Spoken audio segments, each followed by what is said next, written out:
Up, we're going to get started in about 2 or 3 minutes. If we can start to find our seats and wrap up our conversations, we're going to get started in about 2 or 3 minutes. Thank you, everyone.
Good morning, everyone.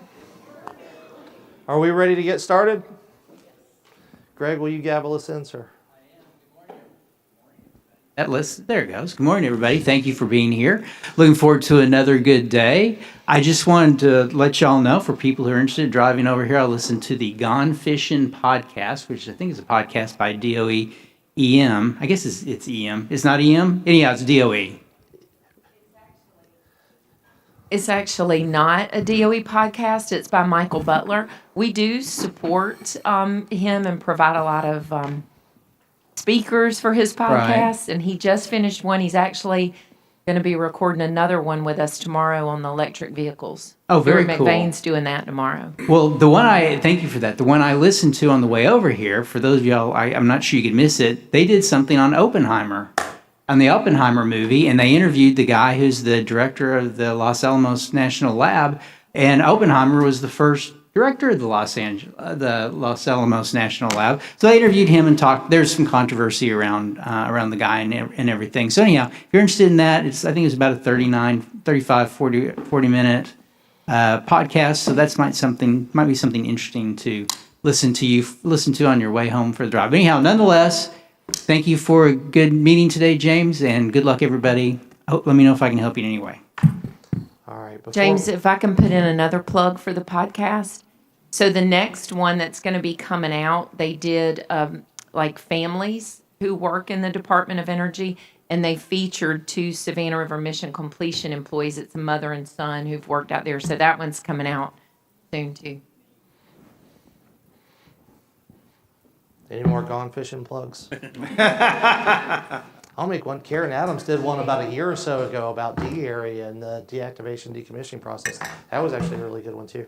If you're interested in EM programs, it is privately produced, but it is a interesting podcast about DOE EM projects and programs. It's called Gone Fishing, not fishing, Fission, fishing, as in Adams, combining. Okay. Before we get started, there's a couple of things that we've handed out to you overnight and this morning. I want to make sure that you have a copy of it. One of them is a full copy of the Liquid Waste Rev 23 system plan. We'll be getting a presentation on that in a little while this morning, but this is the actual full copy of it right here for your reading pleasure later. For those of you who are really into technical documents, journals, this will be right up your alley. Also, right in front of you and not in your folders was the printed out. We had some printing delays, so we got this out to you yesterday evening. This is the presentation for the Rev 23 system plan that's coming out, that is out, that you have in your hand. We'll be hearing about this later today, so just make sure, don't look in your folders, it's in front of you. Also in front of you is this other set of slides. This is on the NNSA site lead transition. This is what everyone will be giving at the close of today. Here are the slides for that. They're right in front of you and not in your folder. And lastly, in a more immediate interest is this 11 by 17 sheet of paper right in front of you. This is a big slide. Will accompany the slides on deactivation and decommissioning that Mr. Hennessy will be presenting in just a few moments. This slide was rather small in your handouts, and it's going to be hard to read on the screen, so we printed it out for you board members on a larger sheet of paper in the hopes that you'll be able to take notes on this and follow along a bit more closely. Any questions about the accessories and handouts that we've given you today? Michelle? I do. We'll get you one of those. Can we get Michelle a handout for the... Amy's handing it over. All right. Any questions about the agenda, what we're doing today, what we need to accomplish? Seeing none. Let's get started. Brian, come on down.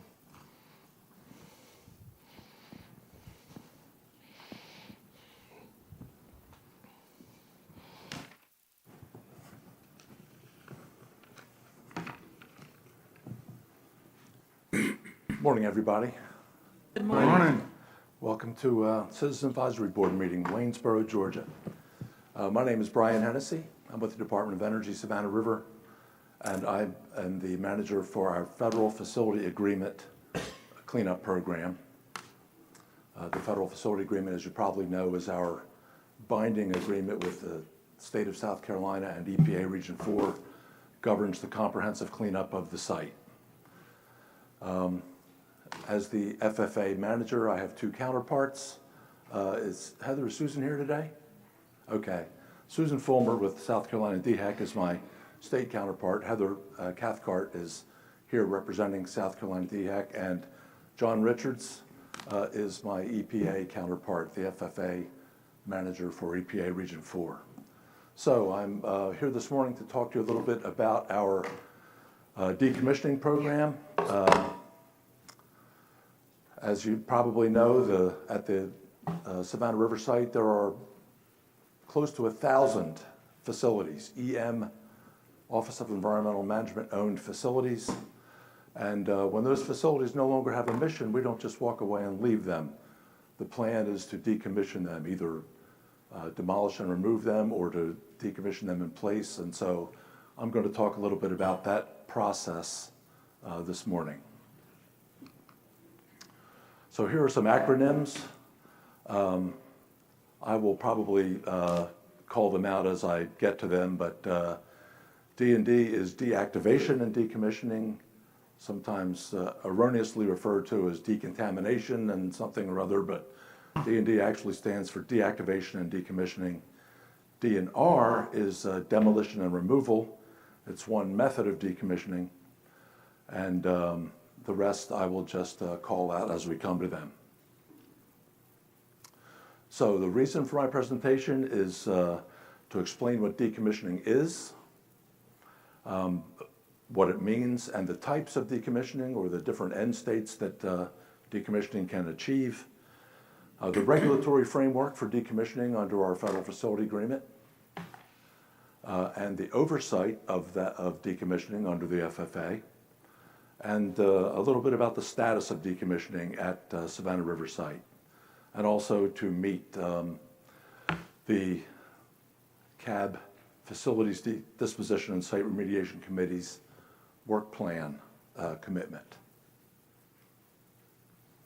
So first, a little background. The FFA, which is the Federal Facility Agreement for SRS, originally only listed the waste sites, the sites of known or potential releases of hazardous substances. And hazardous substances could also include radioactive substances into the environment. And these require investigation and, if necessary, cleanup by DOE. There were no requirements for buildings to decommission them, to investigate them in any way, unless they were known to have had a release or to have a significant potential for release of a hazardous substance into the environment. Because decommissioning was starting to be talked about around the DOE complex, and some facilities that no longer had missions were being decommissioned, many of the sites were National Priorities List or Superfund sites under CERCLA, and so EPA and DOE at the headquarters level came up with a joint policy on decommissioning DOE facilities under CERCLA.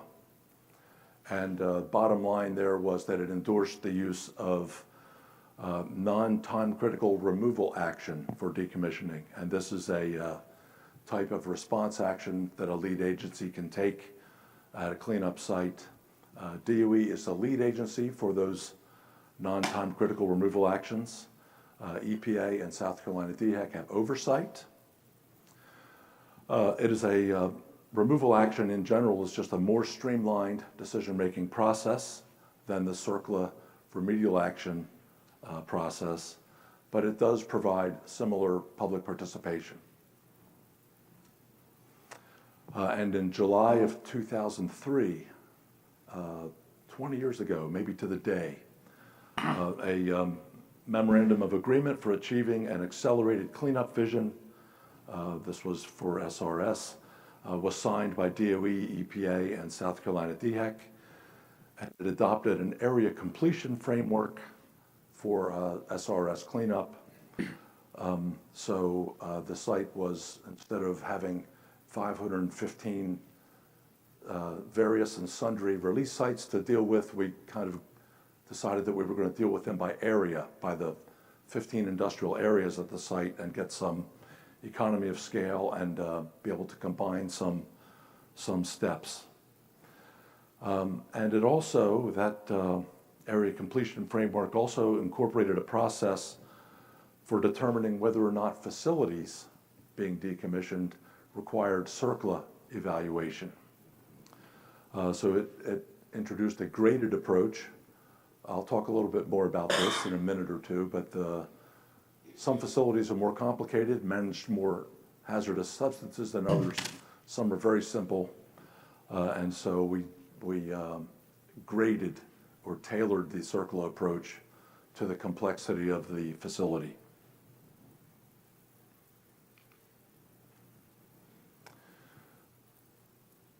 Incorporating facility decommissioning into the FFA. As I mentioned a couple of minutes ago, facility decommissioning was not originally in the FFA in 1993 when it was born.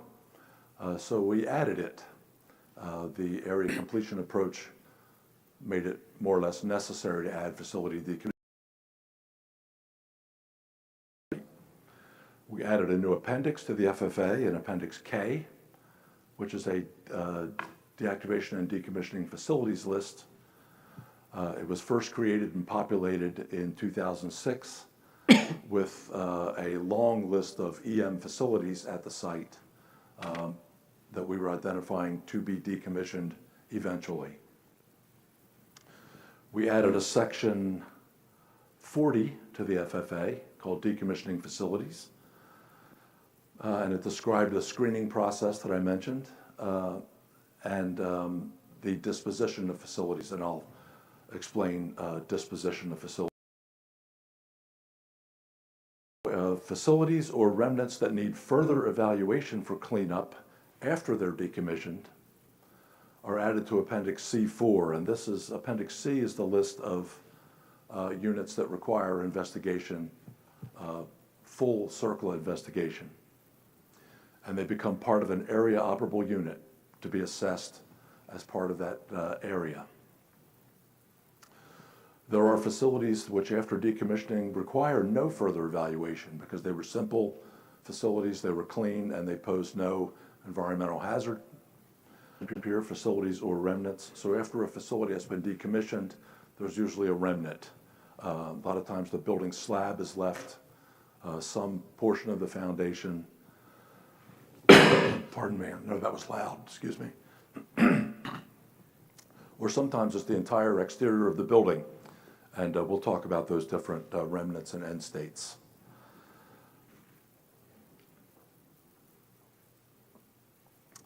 So now I'm going to explain the difference between deactivation, decommissioning, and end state. Deactivation is actually an operational step at a facility. It's taken by the organization that owned and operated the facility and performed its mission. So hazards are reduced and a facility is placed in a stable condition, protective of human health and the environment, safe for long-term storage, with reduced, very minimal surveillance and maintenance cost and requirements. So the hazards are really reduced so that the facility can remain in this condition for a long time because sometimes there's several years will pass between deactivation and decommissioning. They don't necessarily flow from one right into the other. Decommissioning is after the operation of the facility is completed. Deactivation has been completed, and it's the end of life for the facility. Residual hazards are permanently eliminated or reduced to a level that is protective of human health and the environment. That, of course, has to be demonstrated to EPA and South Carolina DHEC, who approves the facility end state. And the end state is the final configuration and condition of a facility at the conclusion of its decommissioning, so how it's left permanently. The end states are generally either demolition and removal, it is gone, either completely or to its foundation slab. Another end state, decommissioning end state, is in situ decommissioning. In this case, much of the building's exterior remains in place after it's placed in a stable protective configuration that isolates any residual hazard inside the facility from the environment and from human exposure, of course. In situ is sometimes appropriate for very robust, hardened, reinforced concrete facilities when it can be shown that any remaining hazard can be isolated or contained within the structure for centuries, long time, to ensure the protectiveness of human health and the environment. That has to be shown by risk assessment and the modeling of when and how contaminants will leave that facility and enter the environment. And sometimes, and think about if you've ever seen a picture of one of our reactors, reactor complexes, how much more effort, time, and cost would have been associated with trying to completely demolish and remove that facility. And so in situ has been selected in the past for large, robust facilities like that when it can be shown that the radionuclides and any other hazardous substances inside can be safely isolated while they decay and will not pose any threat to human health or the environment. Sometimes also there would be excessive risk to decommissioning workers if we attempted to demolish and remove a facility that had a residual hazard inside.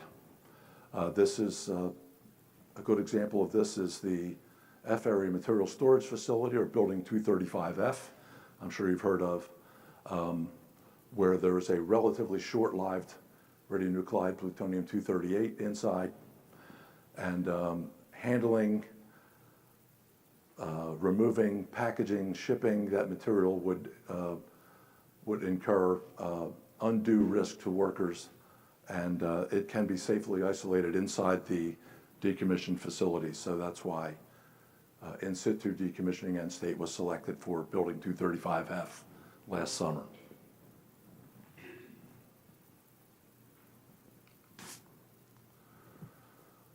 Here are some examples of the two end states that I just described, demolition and removal.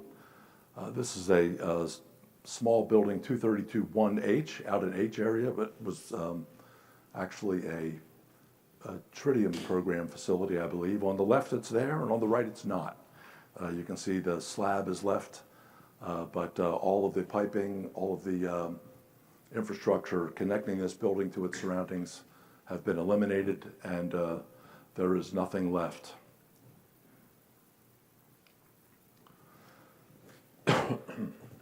Another end state is in situ decommissioning. This is an aerial photo of the 105P reactor before it was decommissioned. And you can see all types of equipment on top, ductwork, a huge stack here, a lot of ancillary equipment around it that was used in the operation of the reactor. And post decommissioning, you can see the structure is still there, but it has been modified. All the ancillary equipment is gone from the top and from the surroundings. I had a couple of notes here I wanted to make sure and mention. Ancillary equipment is gone. The roof has been reinforced and sloped in some places to prevent the intrusion of water over time. And actually, the roof is inspected once a year or more frequently using aerial drones with high-resolution cameras to make sure that there has no woody vegetation has started to grow up there, and if it has, the drones are also equipped with sprayers that can deliver herbicide and eliminate that vegetation.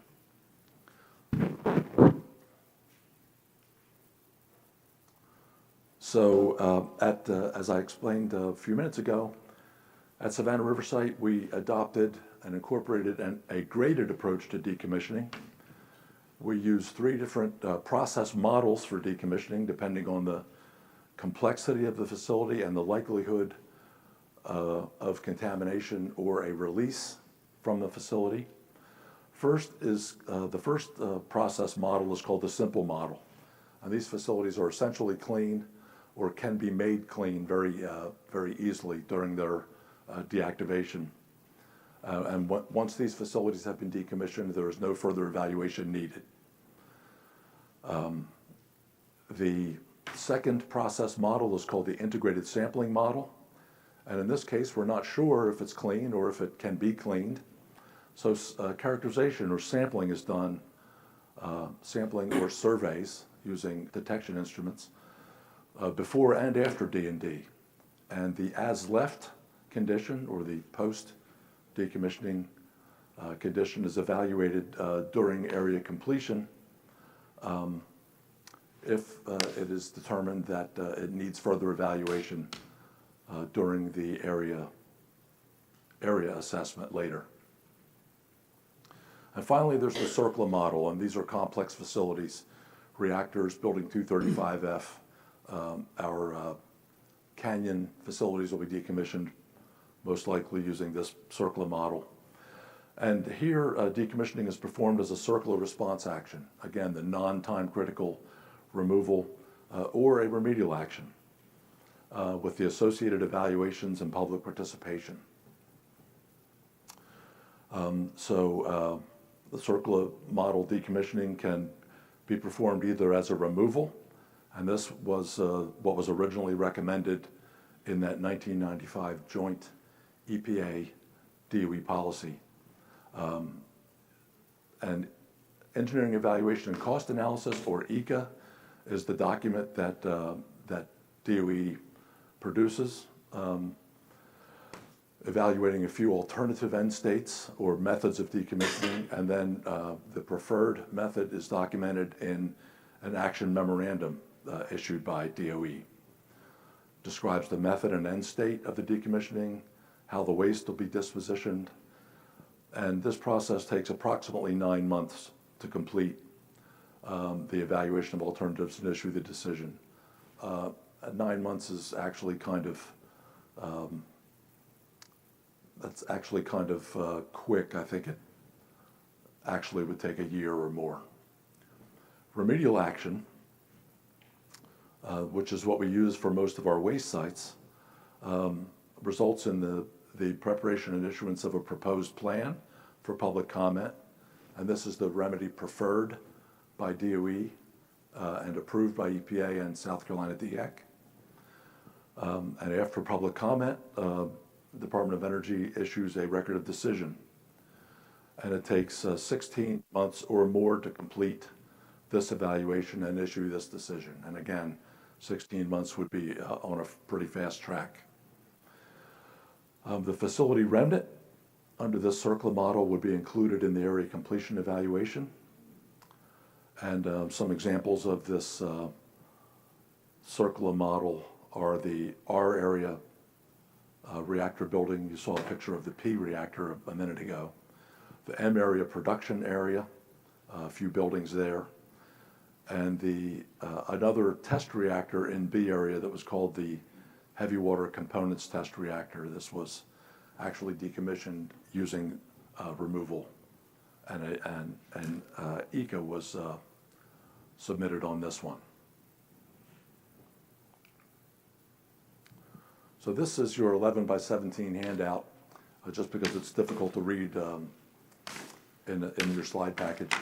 And this does not, let me tell you, this does not explain the decision logic for why a facility would use any one of these 3 paths for decommissioning. It just explains the process and the disposition, depending on which model is used for decommissioning.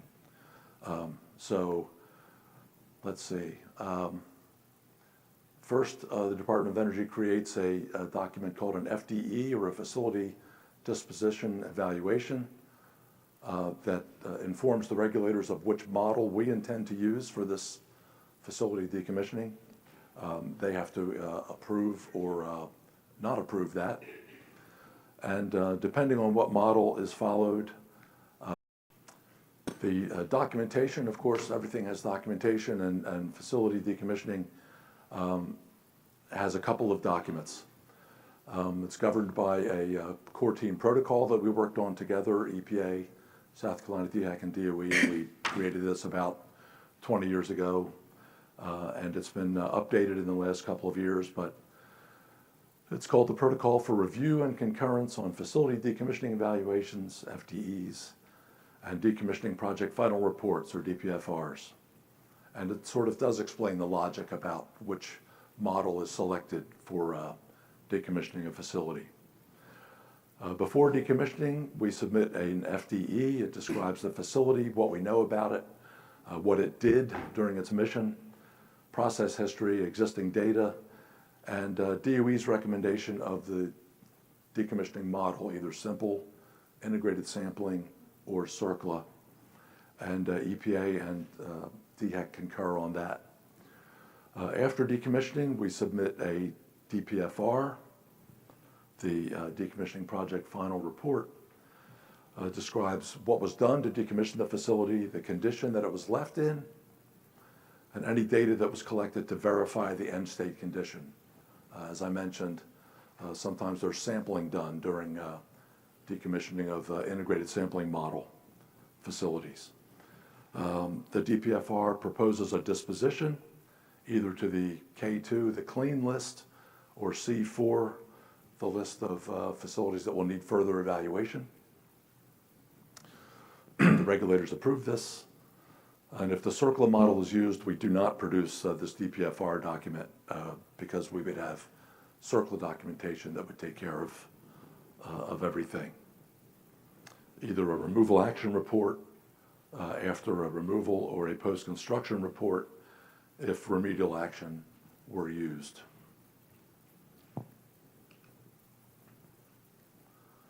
This is a map of the site, and area by area showing the facilities, numbers of facilities that have been decommissioned.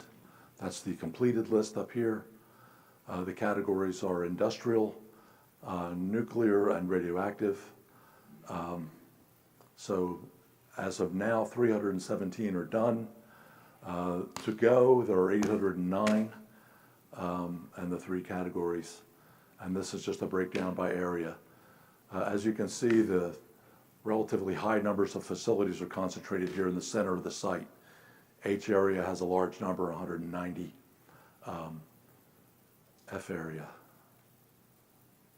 has 118. Compared to that, all the rest of the sites have relatively low numbers. S area has 46. This is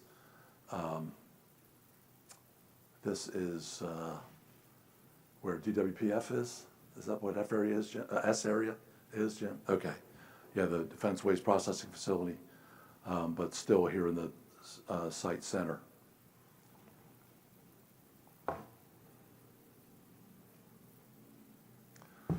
So some recent decommissioning work out in D area, down in the southwest quadrant of the site near the Savannah River. This is a system that was right next to the big D area powerhouse, which would be just to the left here. This is the system that received coal from off-site and delivered it, crushed it, and conveyed it up a conveyor into the powerhouse. And now, as you can see, all of this, all these structures in the system are gone. These were simple model facilities that will require no further evaluation. Likewise, in D area, this was a large cooling tower before its decommissioning and after. As you can see, the foundation was left, and there's some below-grade open space here that there was no need to fill.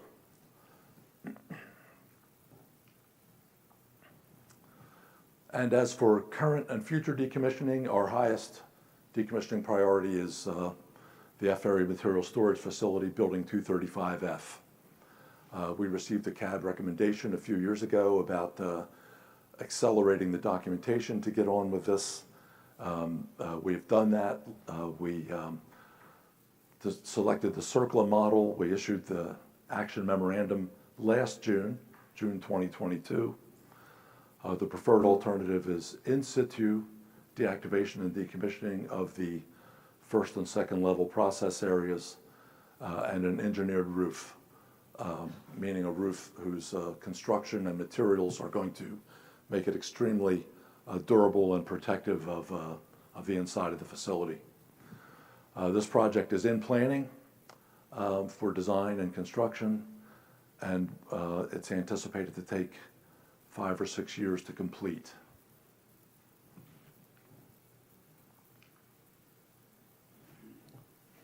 Thank you. What questions do you have? Almost doesn't seem fair, but we're going to start with Narendra.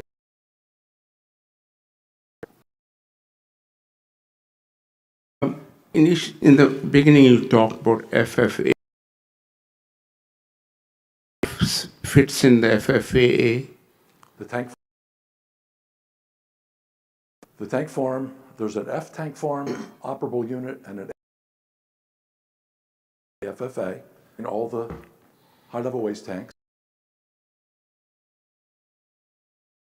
Units in the normal fashion after all the process for closing tanks inside the with the tank farms and with tanks after they have been closed.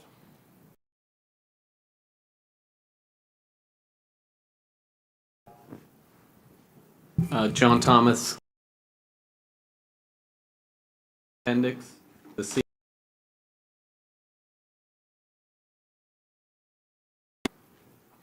No.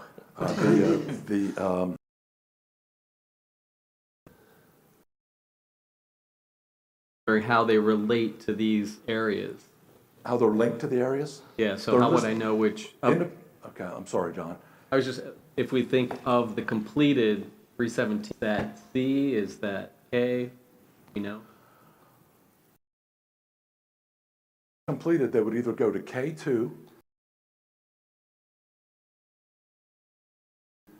further assessed when the area that it is in has its assessment.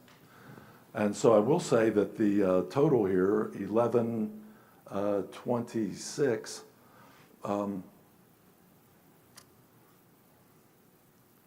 there are more facilities in Appendix K than are shown here, because there are some facilities that we intend to decommission that are not tracked as performance metrics. So this is sort of a subset of the total number of facilities. To the K2. Well, no, all of them can't go to.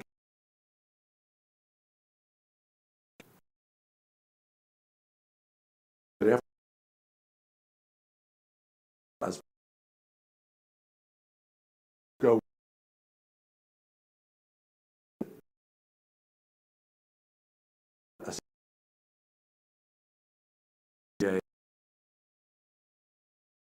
Needs more cleanup, or the area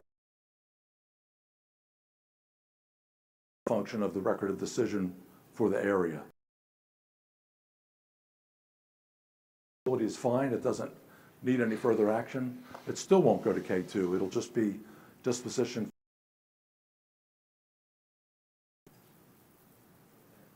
Thank you. July SRS CAB. I was curious process updated.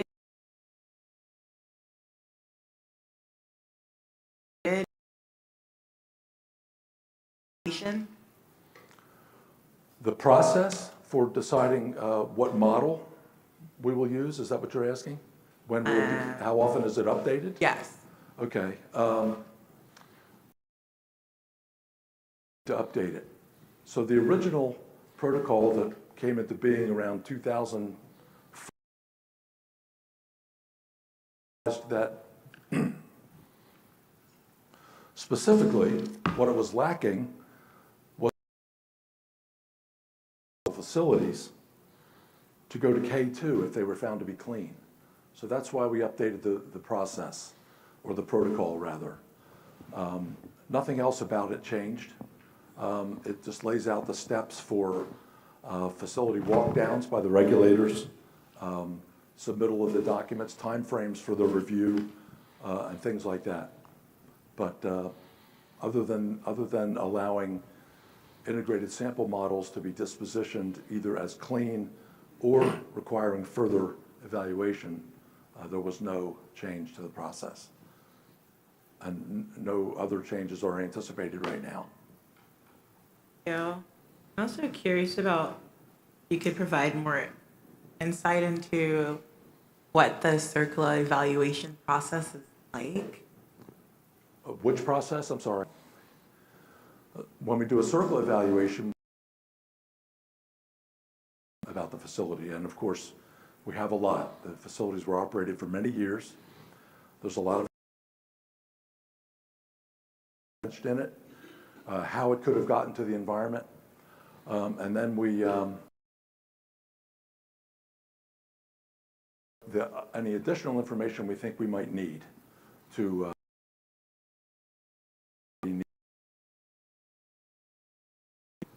so there's after the work plan, we would produce a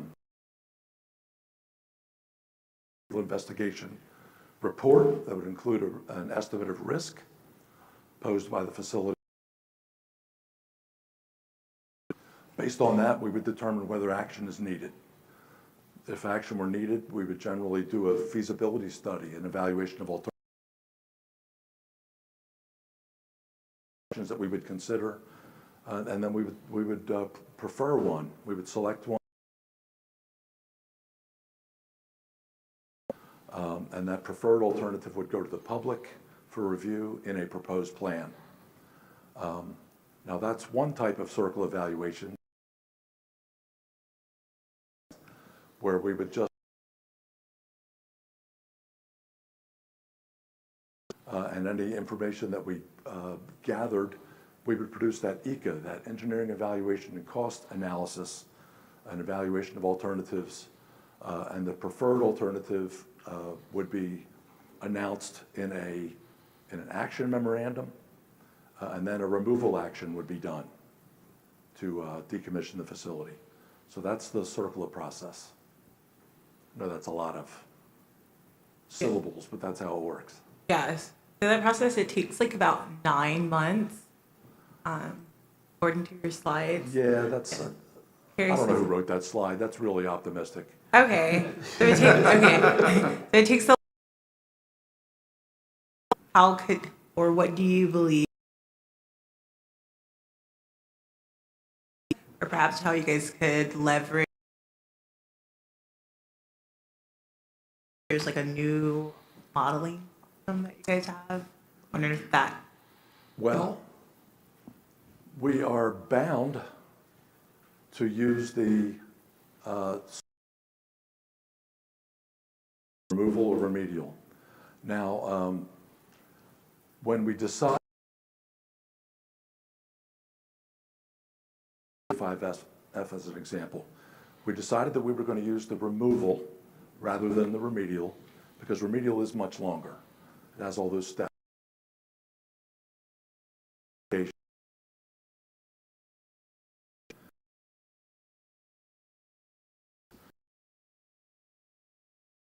Under the removal, we gather our information, we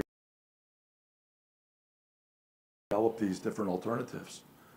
For instance, for 235F, we did an evaluation of grouting, filling with grout just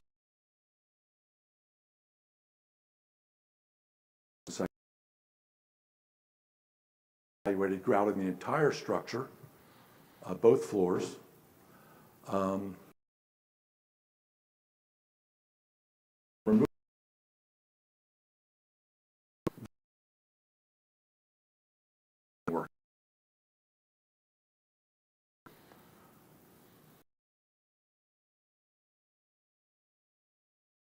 We would the pros and zero in on and cost effective. So we don't dither during that work. Before we bring it to the regulators, we want to make sure that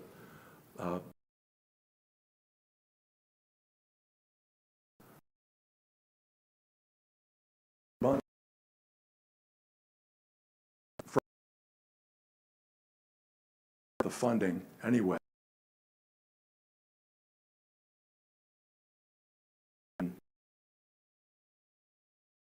I didn't mean to give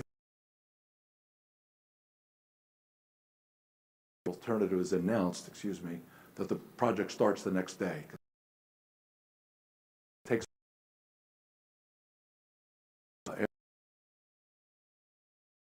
the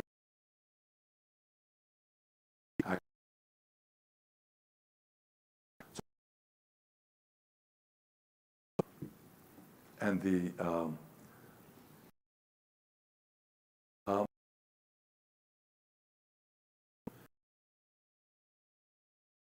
that if they do them,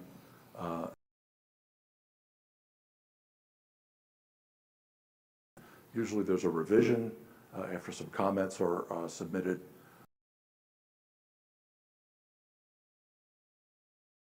There's a lot of, it's pretty labor intensive. We are always to get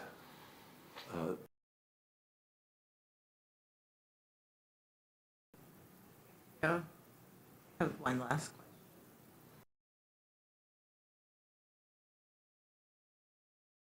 question. Decommissioning model could you utilize after On us. Thank you. yes, I'm selecting a decommissioning model. Yes. So this is done by our SRS engineering organization, okay? They have a procedure that they follow, but as I said, these facilities have been around and used and operated for many, many years. There's a lot of process information. And so depending on complexity of the facility and the operation, depending on the type of material that was managed, how it was managed or processed in that building, they have some criteria for when the simple model can be used. And that is, there is virtually no possibility that this building represents a threat to human health or the environment or could have released contamination to the environment. And that is a clear majority of our facilities fall into that category.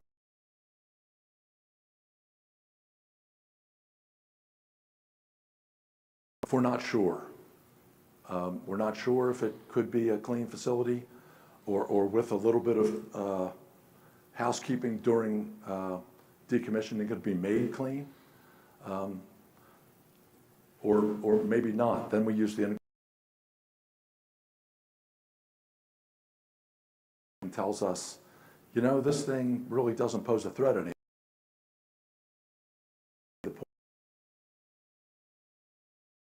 Require any further.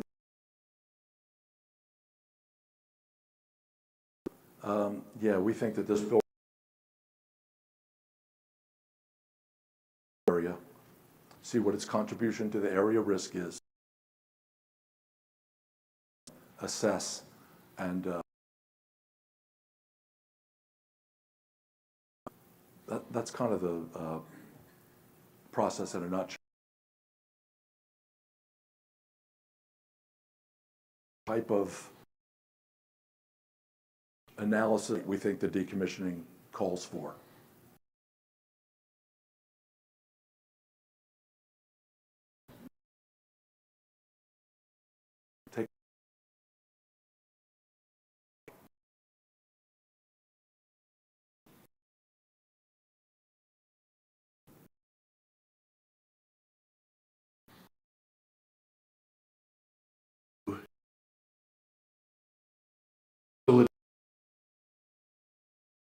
Does that mean that it is essential?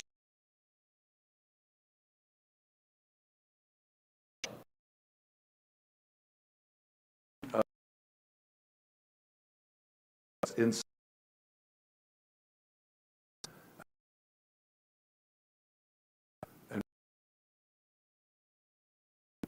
What if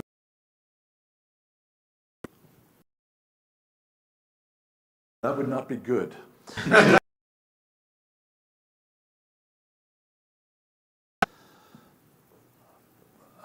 I don't know how much stronger I can be than really unlikely.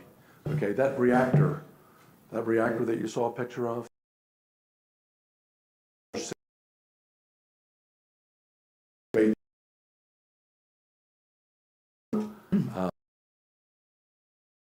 reactor vessel.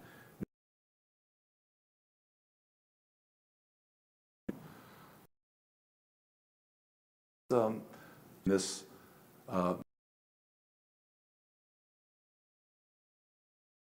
side. Operation of the reactor into this part when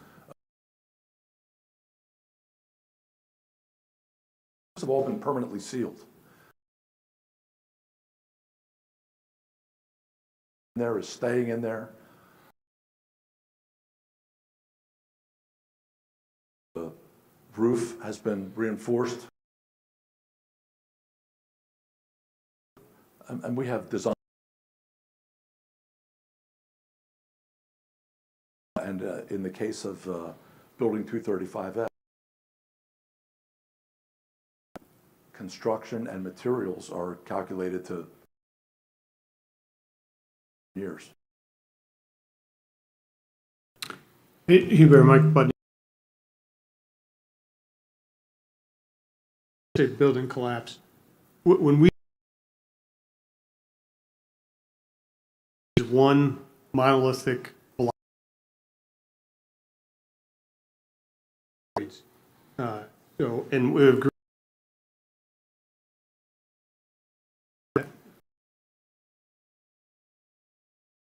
design is to make these things last 1,000 years.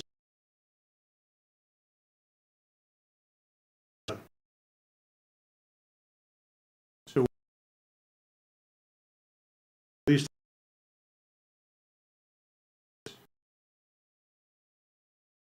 have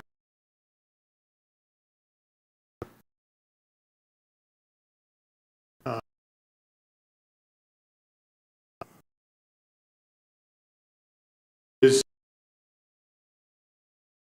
okay.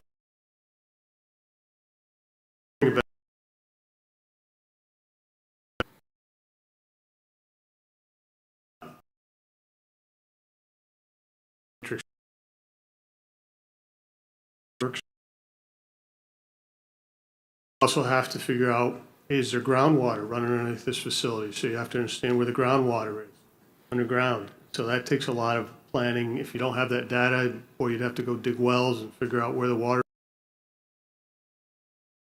get in. Things have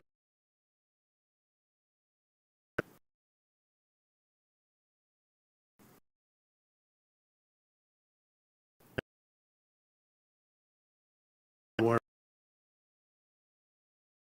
It's not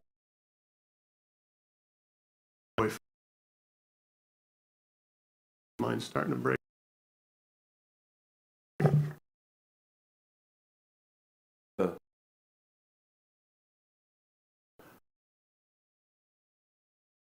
Inside these buildings are going to last, even though they've structures, when we do the modeling for the contamination.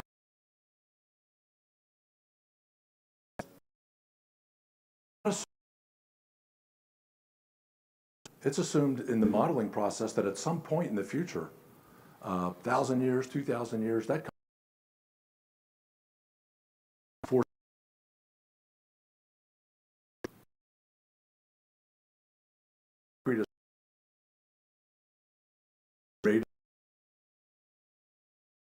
how quickly will whatever contamination is left, how quickly will it move to the water table and then migrate to a place where a hypothetical resident or someone could come in contact with it. So, yes, I missed.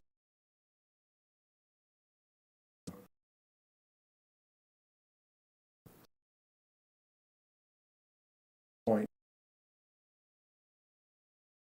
You know, we rely on the fact that SRS is a federal. That's one of the things we rely on. Conservative. It's not. Or maybe I got that wrong. You know, we want to make sure picture of how long we can isolate these contaminants.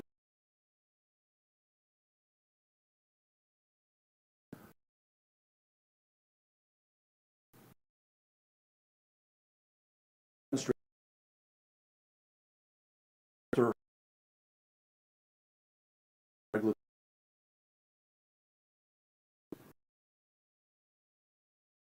the concrete. That's really cool. Donald?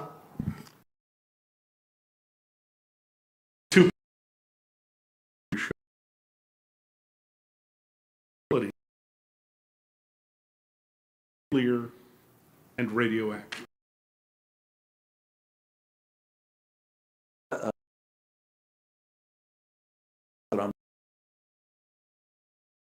Would be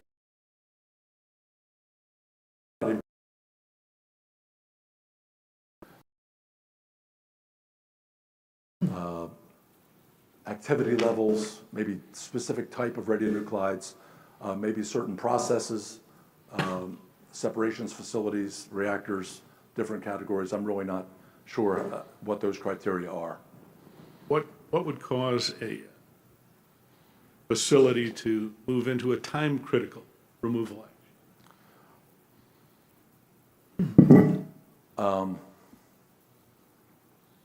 Well, I can't imagine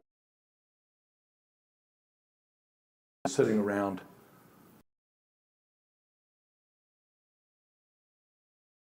going on, you know,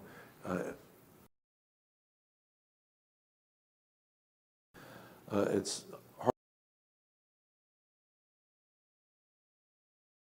to become an urgent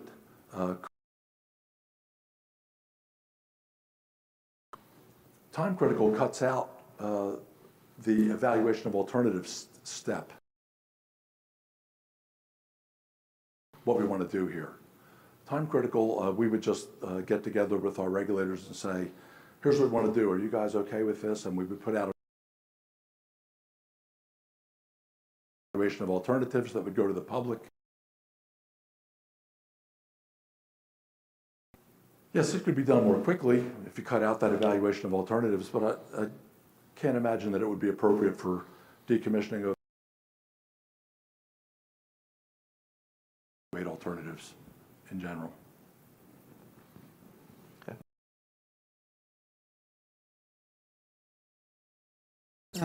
Kim Ray, CAB. Good morning, Mr. Henderson. Thank you for your presentation.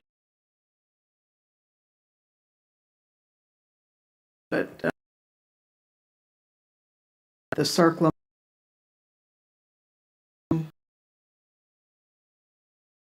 page. I wanted to know is this the only model that is open for public comment, and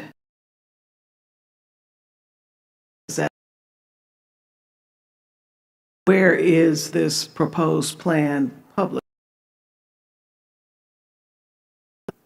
In order, no, the removal action process, time critical, non-time critical removal, the engineering evaluation cost analysis also goes out for public review and comment.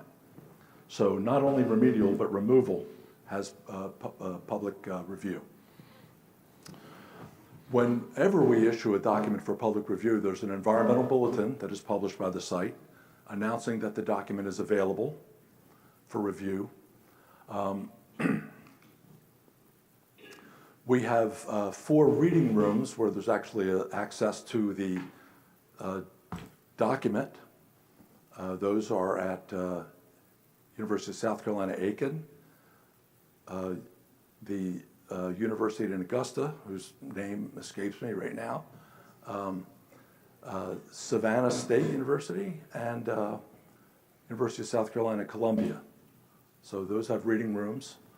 The documents for review are also available online on the external website, srs.gov. We have a public outreach website where any document that's has begun a process of public review is available online as well, generally for 45 days. Okay, I guess my environmental that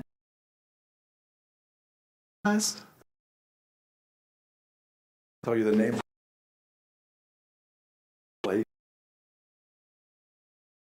There are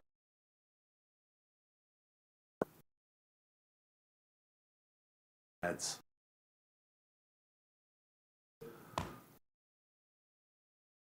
Availability.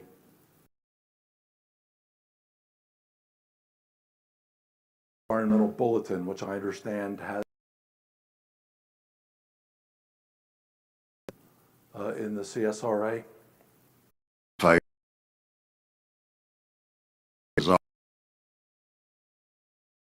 When you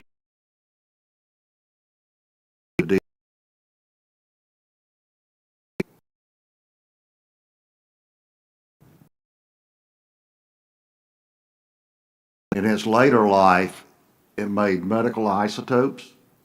It made, when your job,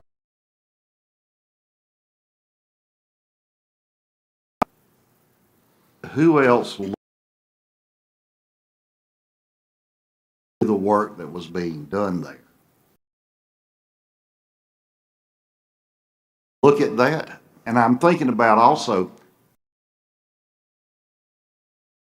uh,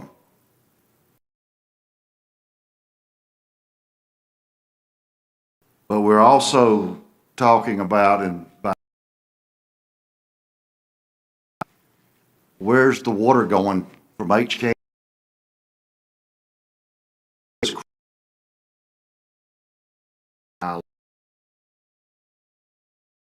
Have a need.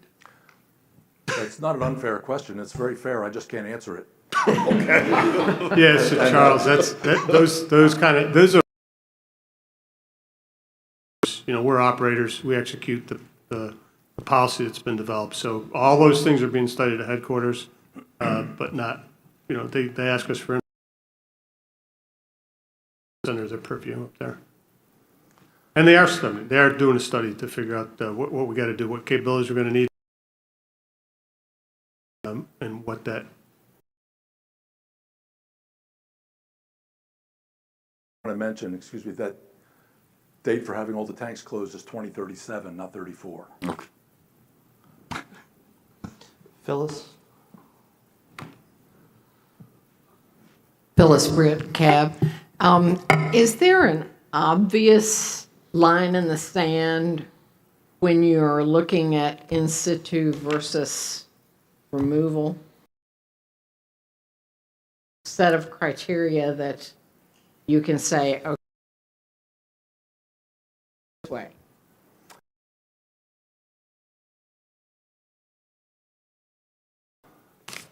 We always compare demolition and removal with some in situ alternatives. That'll usually be provide a very good basis for deciding whether it will be worth the usually extreme increase in cost for demolition removal, the risk to the workers of demolition and removal, and whether there's any attendant benefit to demolition removal. In other words, if we don't demolish this and remove it, can we safely keep it in place until the hazard is reduced? Or reduce the hazard inside the building, then decommission it in place, and we have this modeling that shows whether the hazard inside will ever become an unacceptable risk outside the facility or what used to be the facility. So there are trade-offs. Normally there would have to be a compelling case for demolition removal. Now, not for any facility. Generally, we only do in situ where we're talking about these large, hardened, robust facilities that were never designed and built with the intention of being taken apart. We evaluate the demolition removal alternative anyway, though, just to see, well, if the cost is the same, sure, let's get rid of it. We don't have to model anything. There's no future threat. But in many cases, these facilities would be to dismantle, and a lot of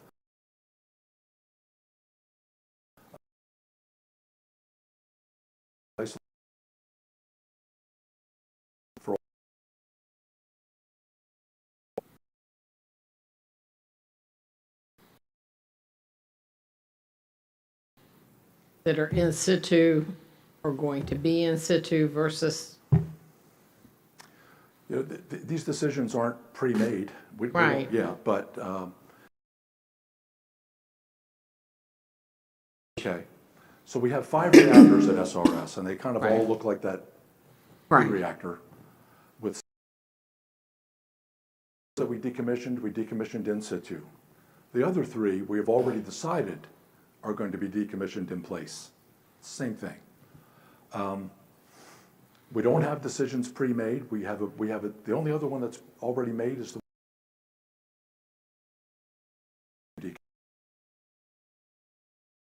large, complex, up. We have F&H canyons.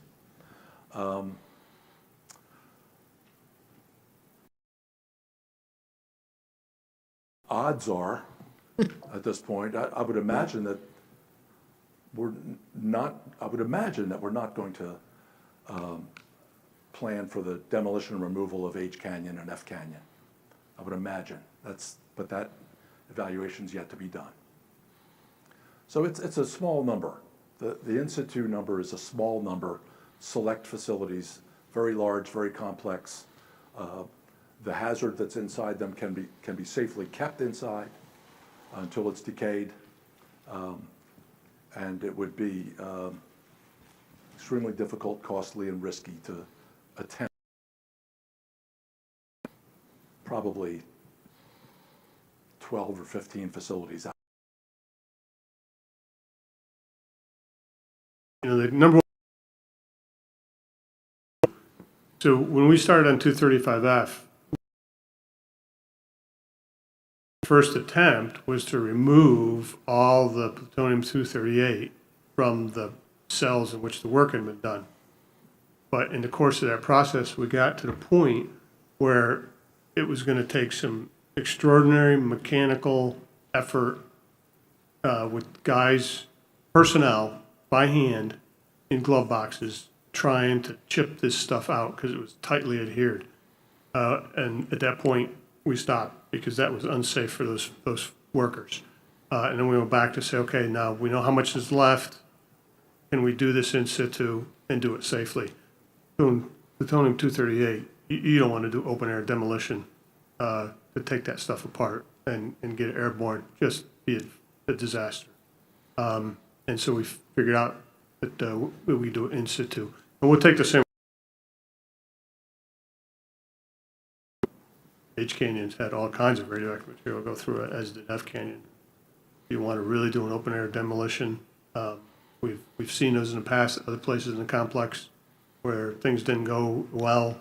And I'm a proponent of having things go well wherever we can. So we'll do it, whatever is the safest solution, that's what we'll take on.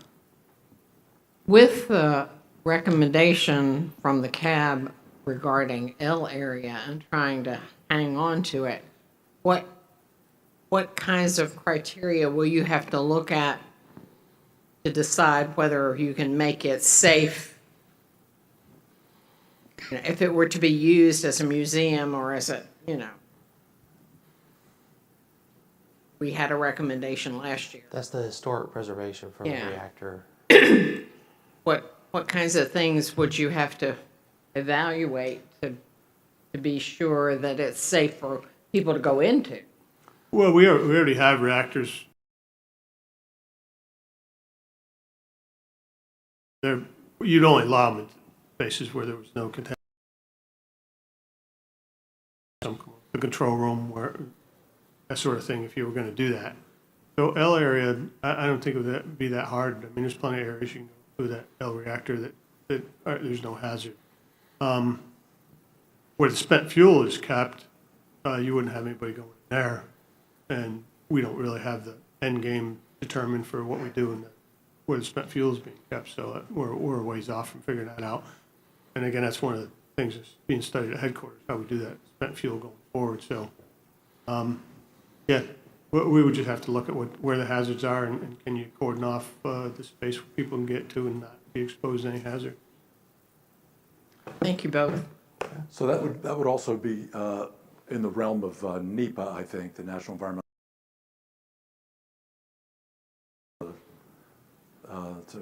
Quite the opposite, actually. We're going to, instead of decommissioning this facility, it's going to continue with a different mission, but it would require a NEPA evaluation. And Kim again? Kim Ray Cab. One of the other questions I had was that if and when you do receive public comments on your proposed plan, how do those comments affect the proposed plan? Is there a meeting to? What happens with? Yes. So all of the comments that are received are considered by DOE and by SRNS. The responses to those comments are published when the record of decision is issued as a companion document called to every comment. But before we get to the point of publishing the responses, of course the content of those comments has been understood and considered. So could one change a preferred remedy or some aspect of a preferred remedy? Certainly. That's the purpose. It's not just to take the public's temperature on how they feel about this. It's for substantive suggestions as well. All right. Any other questions from the table? Phyllis, your card is still up? So that's a no. Brian, thank you so much. Okay, thank you very much for. All right. Quick poll. Do you need a break now? Presentation and then take a break? All right, let's keep rolling. Robbie, come on up. So this next presentation,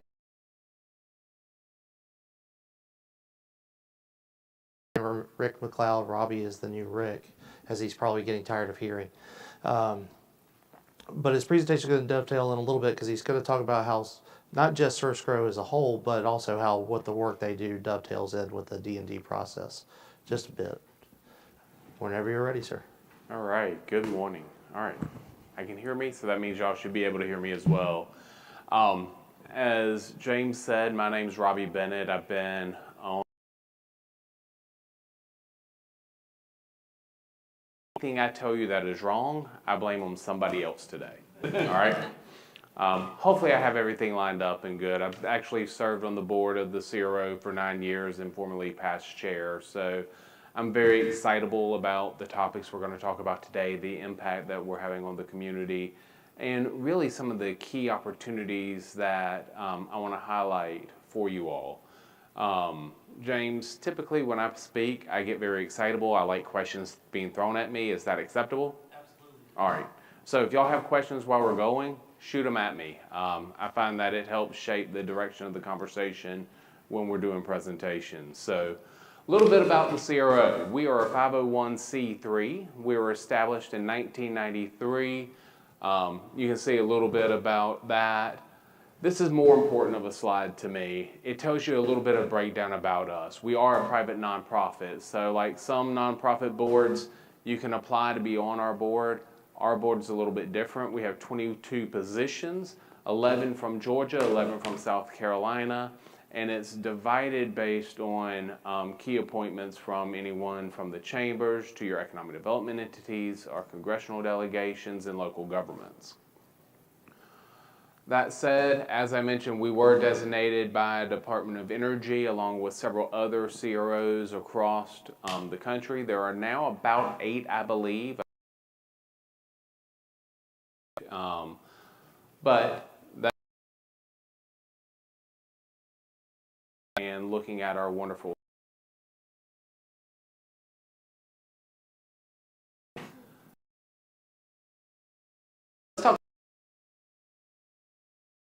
entire mission is regional economic diversification. How we do that, what we do with it, and really how do we shape that narrative. First thing is we have to build collaboration. We leverage the asset program, which is what I'm going to talk to you about today, and we use those to help create a unified community voice, implement key workforce initiatives, STEM initiatives. Most of y'all probably have met or know Mindy Metz and Kim Saxon on our team, who are queens of the workforce entities and everything we're doing. And then supporting economic and community development. Full disclosure, when I talk about the economic development side, I will get giddy. I'm a recovering economic developer, came from Columbia County. So, as I mentioned, 93, the site was doing really well. We knew there was going to be a downsize. So let's create these organizations to help offset the impact of losing those jobs at the site. I'd like to say that we've done very well as a region. I'm very quick to say the CRO cannot and will not take credit for everything. There's no point in that, because economic development and economic prosperity is a team sport. So I showed you a slide a little while ago that said we had 5 counties. I want to make sure you understand who the 5 counties are and why. We know Allendale, Barnwell, and Aiken counties very easily. They're adjacent to the site. But why is Richmond County and Columbia County included as well? Well, if you look at a workforce population, you can see Aiken, hands down, is leading the charge on the South Carolina side, but Richmond and Columbia County are second and third respectively. So our service area is based on highest percentage of workforce residing in the county as well as adjacent counties. So let's talk about asset programs. Before I go, any questions so far on kind of who we are and why we were set up? All right. So we run 2 asset programs, one with EM. EM's asset program actually started out as an asset transition program. We also have since added asset for services and removal, which go directly into Mr. Hennessy's conversation on D&D. We also have a program that is set up with NNSA having to do with the disposition of the MOX assets as well. Much smaller amount of assets coming to the CRO from that program, also a much newer program that was established. In order for us to be able to do our job, to get on site, we have to have both a partnership with BMG, which is a subcontracting group that we partnered with for, I believe, close to 20 years. They provide the staff and the expertise and services. They go on site, pull off the equipment once it's been acknowledged that it's time to be pulled off, and they handle the marketing and sale of those funds or those items for us. But in order to do that, we have to have 3 real estate license agreements to go along with our efforts to show that we have access and that we're allowed to be on the site, that we're allowed to be able to pull these items off the site. Now, one question for me that I think is important for you all is, how is an item identified? What happens to that process? Is it safe? Does it come off? So items are identified by site staff and the contractors. They'll go through, look at different items. It could be a large crane. It could be a chair and a table. It could be a filing cabinet. The spectrum is extremely broad. They go through, identify what is deemed excess, how are we going to get it off the site, and they go through, make sure it's clean, safe, and able to be disposed of. Well, once they do that, then the items are offered to the site contractors. Does anybody have a need for X? Let's say there's a crane on one part of the site and one of the contractors on the other part may want that. They want to put those options out there to make sure those assets are being utilized effectively for everybody. So let's say all the contractors say, nope, we don't need it. It's then offered up complex-wide. So as you can tell, we've gone through quite a few steps to get to that point. The complex says no, now it's able to be offered to the CRO. So essentially, we get some of the items that others really don't need or want. There's reasons for that. Some is just the cost of moving and transporting and getting it off the site is too expensive. Or it may be something that just doesn't fit the needs in the current market, okay? So once the CRO has been given the asset, what happens? We have to publicly put it on our website for 14 days, making sure that the property listing is there and that people who have an interest in it can come back to us and say, we would like to request this asset. Usually local governments, nonprofits, and businesses that can show that these assets are going to be used for workforce development or workforce and job creation. Typically, you'll get some of the rural communities asking for a fire truck that has been given up, or I think we've had boats in the past, little things like that. Most of the time, we're not seeing a lot of response in those 14 days. Once those 14 days are up, we're able to then work with BMG to market on eBay, on Gov Deals. We also watch the metal markets for the scrap metal, because a lot of times, even though this may be a great system, it's ultimately broken down for scrap metal in the value proposition. And they do a great job in monitoring that. And as a result, they are a very tight partner with us. They also help us manage the relationships with the on-site staff at Savannah River site and with the contractors. Any questions? So when Mox went and was deemed done, you had the building, you had all the construction materials inside the building. There were where going to be sold off.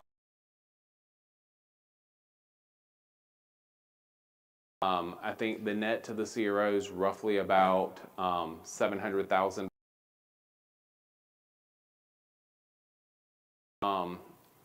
Sale auction of assets costs that never made it to us. You have to remember, if the contractor wants it, then they're going to dispose of it or do what they need to. What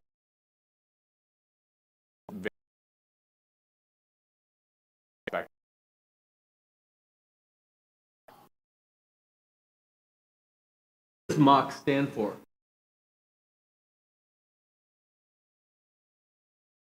The Mixed Oxide Fuel Fabrication Facility.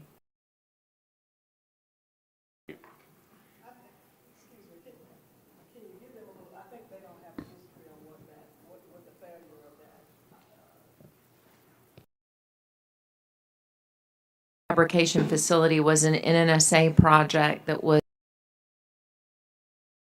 we had with Russia years ago.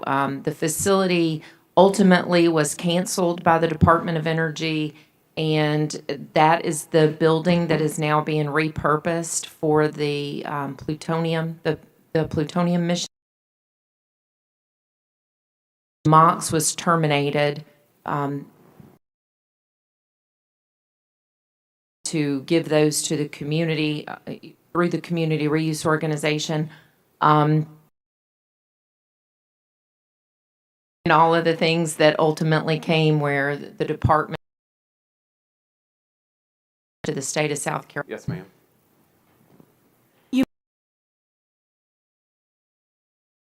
Can you elaborate about that? Purchases. Great question.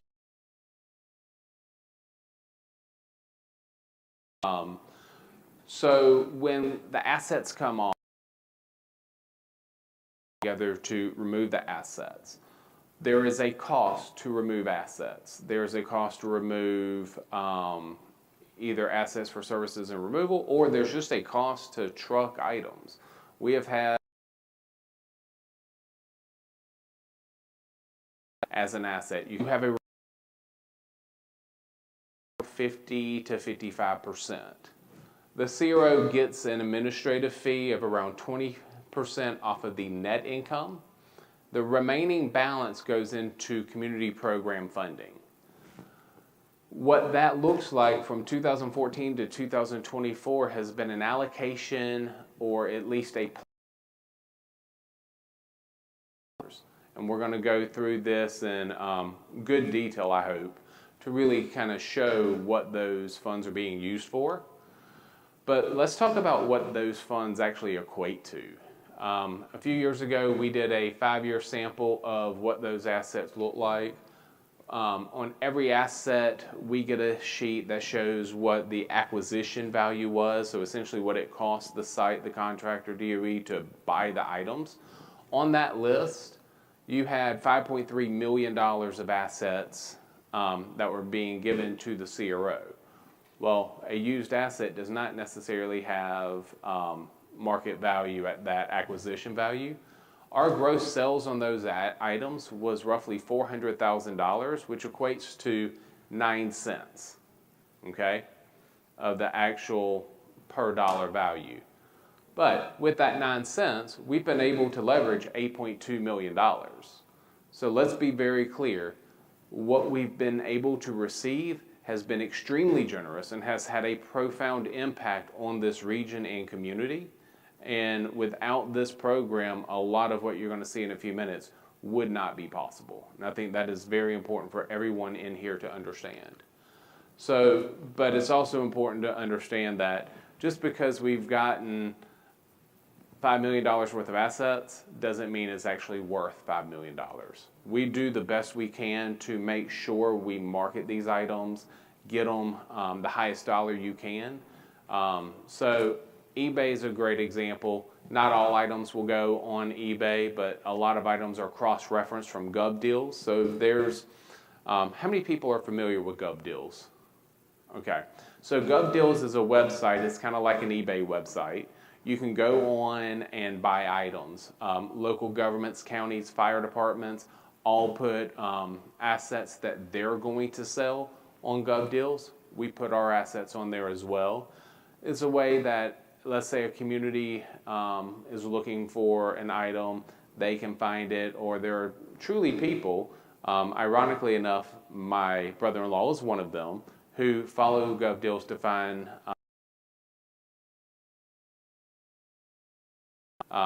it just varies. But we cross-reference on eBay, on other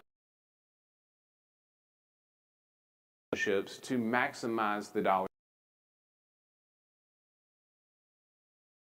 Once we get the funds coming into us, those funds, and we're going to put those funds into an investment fund, and is to grow each. We go and divide it up among the effect that you're going to see here. That $8.2 million. Historically, the values of assets vary drastically year to year. So our goal is to track those assets, maximize the return on those assets, and then invest the assets so that we can ensure we have the most funds possible to put back into the community initiatives. These are examples of some of the assets. Again, you can have cranes, you can have shipping containers, furniture, equipment, other tools, trailers. It all varies. Some assets come through the ATP program. Others, I know Mr. Hennessy talked about D-area and some of the building removals.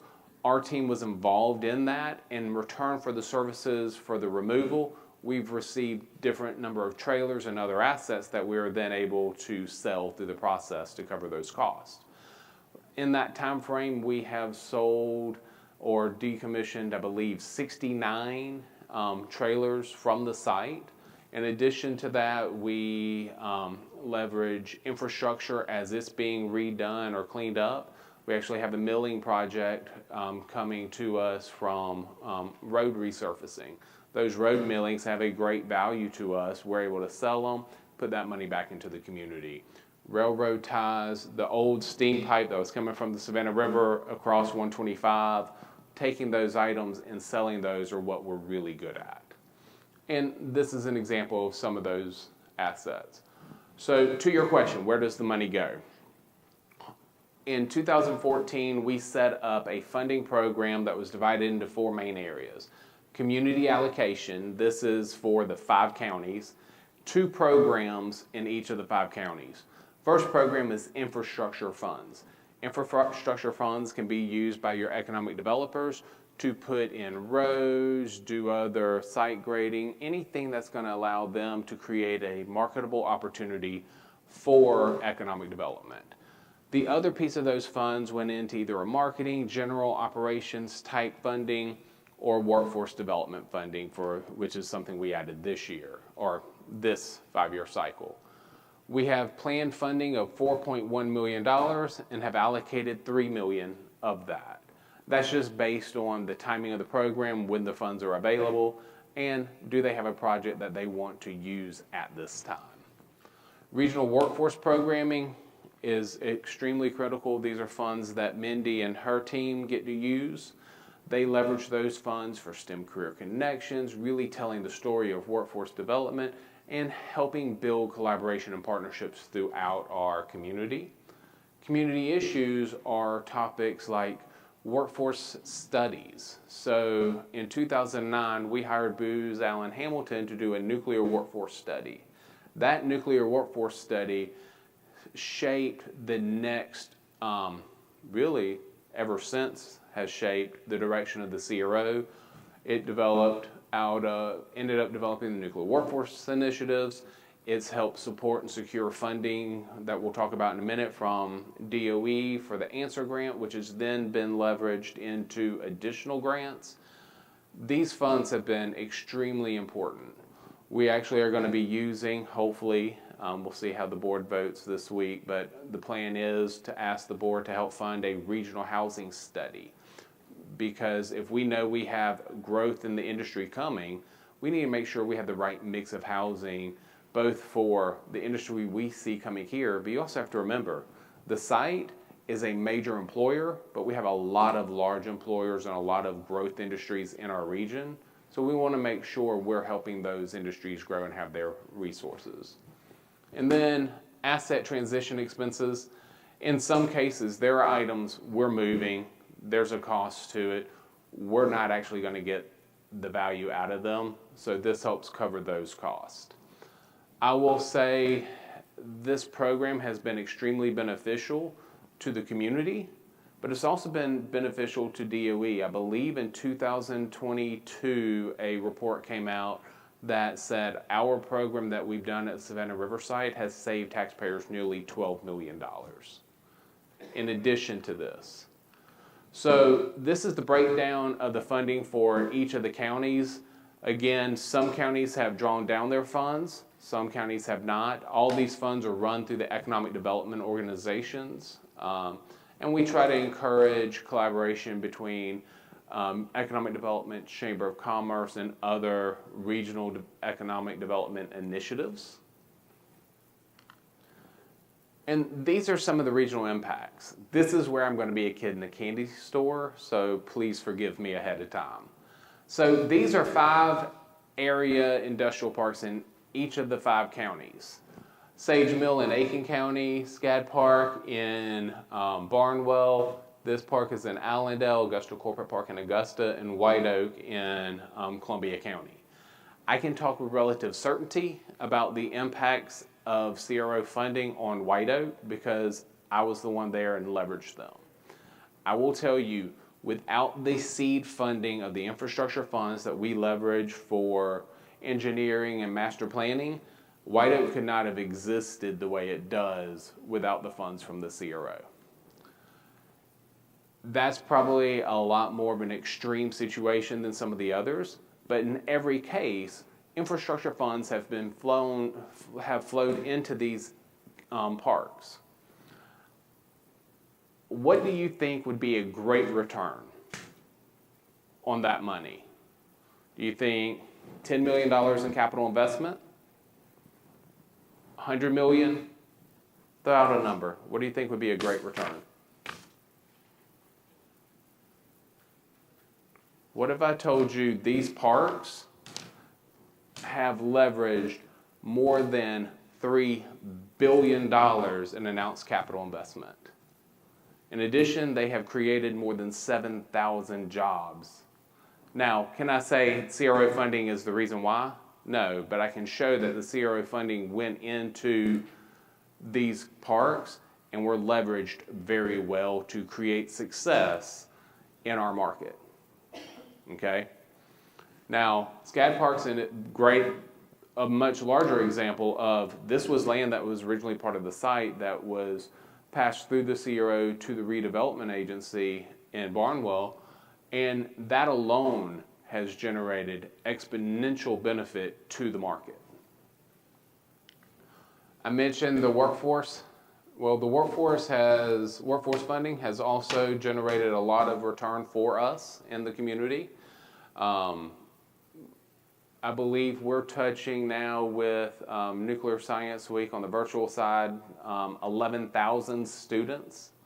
Plus, Kim is amazing. She goes to all these career fairs and all of these activities, helping expose the different training programs that have been set up.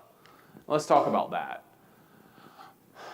The training programs we've set up really started out with how do you build programs and start training. Then we ended up with the opportunity to partner on and set up the work grant funding. As you can see, all of these funds have ultimately generated $23.3 million for this community, going back to our colleges and universities directly into scholarships. Let's talk a little bit about the work grant, really to help citizens develop the skills needed in nuclear workforce. Extremely important. Again, but for the Booz Allen Hamilton study that showed the need and the direction, this may not have been an opportunity we could have leveraged as effectively. But we have. Provide scholarships, career pipelines, promoting nuclear careers, strengthening education partnerships. You can see these are the colleges and universities that we're partnering with to get this done. And the results, for me, speak for themselves. More than 2,200 scholarships have been awarded to 738 students. Those students represent over 600 internships and full-time jobs that they've gone into. The others have gone in to backfill jobs that were lost to the site in our manufacturing community. So it's still been a great asset along the way. This is what I find absolutely amazing. Without a concerted effort, this has been the natural flow. 75% of the scholarships have gone to minority and non-traditional students, 40% and 35% respectively. That's a great story to tell. As you can see, I get really excited about what we're doing. Is one that I will tell you, it is critical that these programs continue, that we work with Department of Energy, EM, as well as NNSA as the transition for landlord continues to take place, because the impact we're having both on job creation and skills training is very much there, is significant. So, any questions? All right, thank you. Questions or comments from around the table? Greg? Thank you, Greg Murray Cab. How big is your staff? What kind of people do you have? We have a staff of 4. Okay. I'm the newest at 3 months. Mindy has been there 14 years. I believe Kim is real close to that, and then Amy has been there for 8. So I'm definitely the new kid on the block. But we're doing all of this with 4 people. All aspects of the grant program, from working with the colleges and universities to all the documentation, reporting, and financial budgeting, Mindy does herself on all of these grant programs. Be very clear, her role in these programs cannot be understated. So who goes out and assesses the actual equipment? So when you get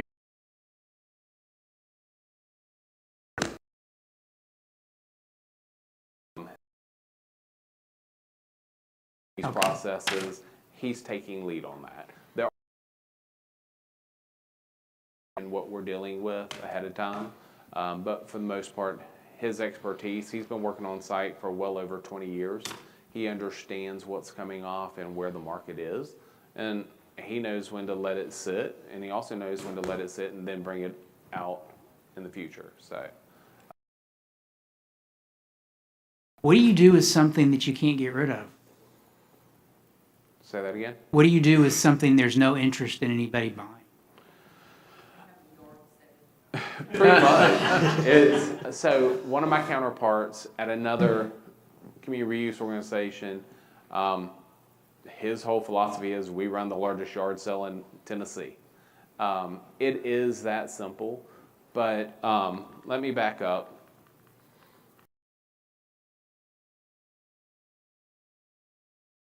Okay? Not something that's easily sold, especially when all the parts aren't there. Ultimately, this is going to be broken down and turned into scrap metal, cut apart, and then sold on the scrap market, which is why you end up with that 9 cents. If it's something that can't be sold as it is, they will find a way to strip it apart and sell as much of it as possible.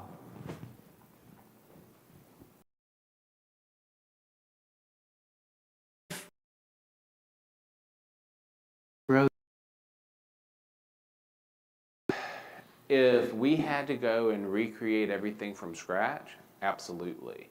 So BMG has 2 facilities. They own property at the SCAD Park in Barnwell, right outside the Savannah River site, and then they have a warehouse in Holly Hill, South Carolina.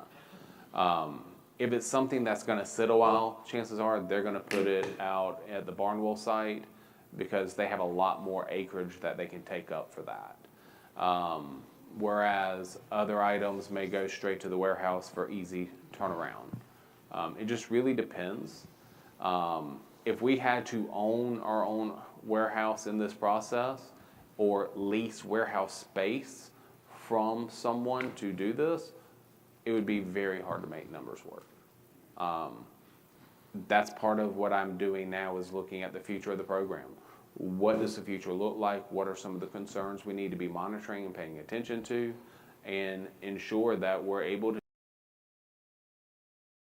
community.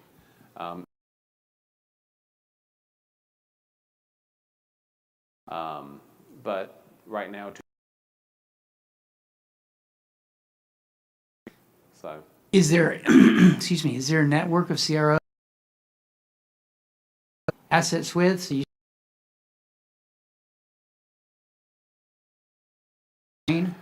we are one of the few who are doing what we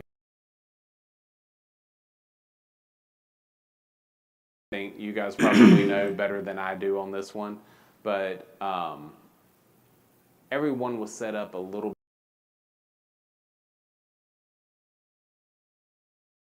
Some groups, I'll look at Oak Ridge, have been very successful in site land and putting it back into the community. Would love to see park by identifying a mega site that we can take in and that's going on, the new nuclear, in conjunction with a traditional economic development entity. Your does not exist in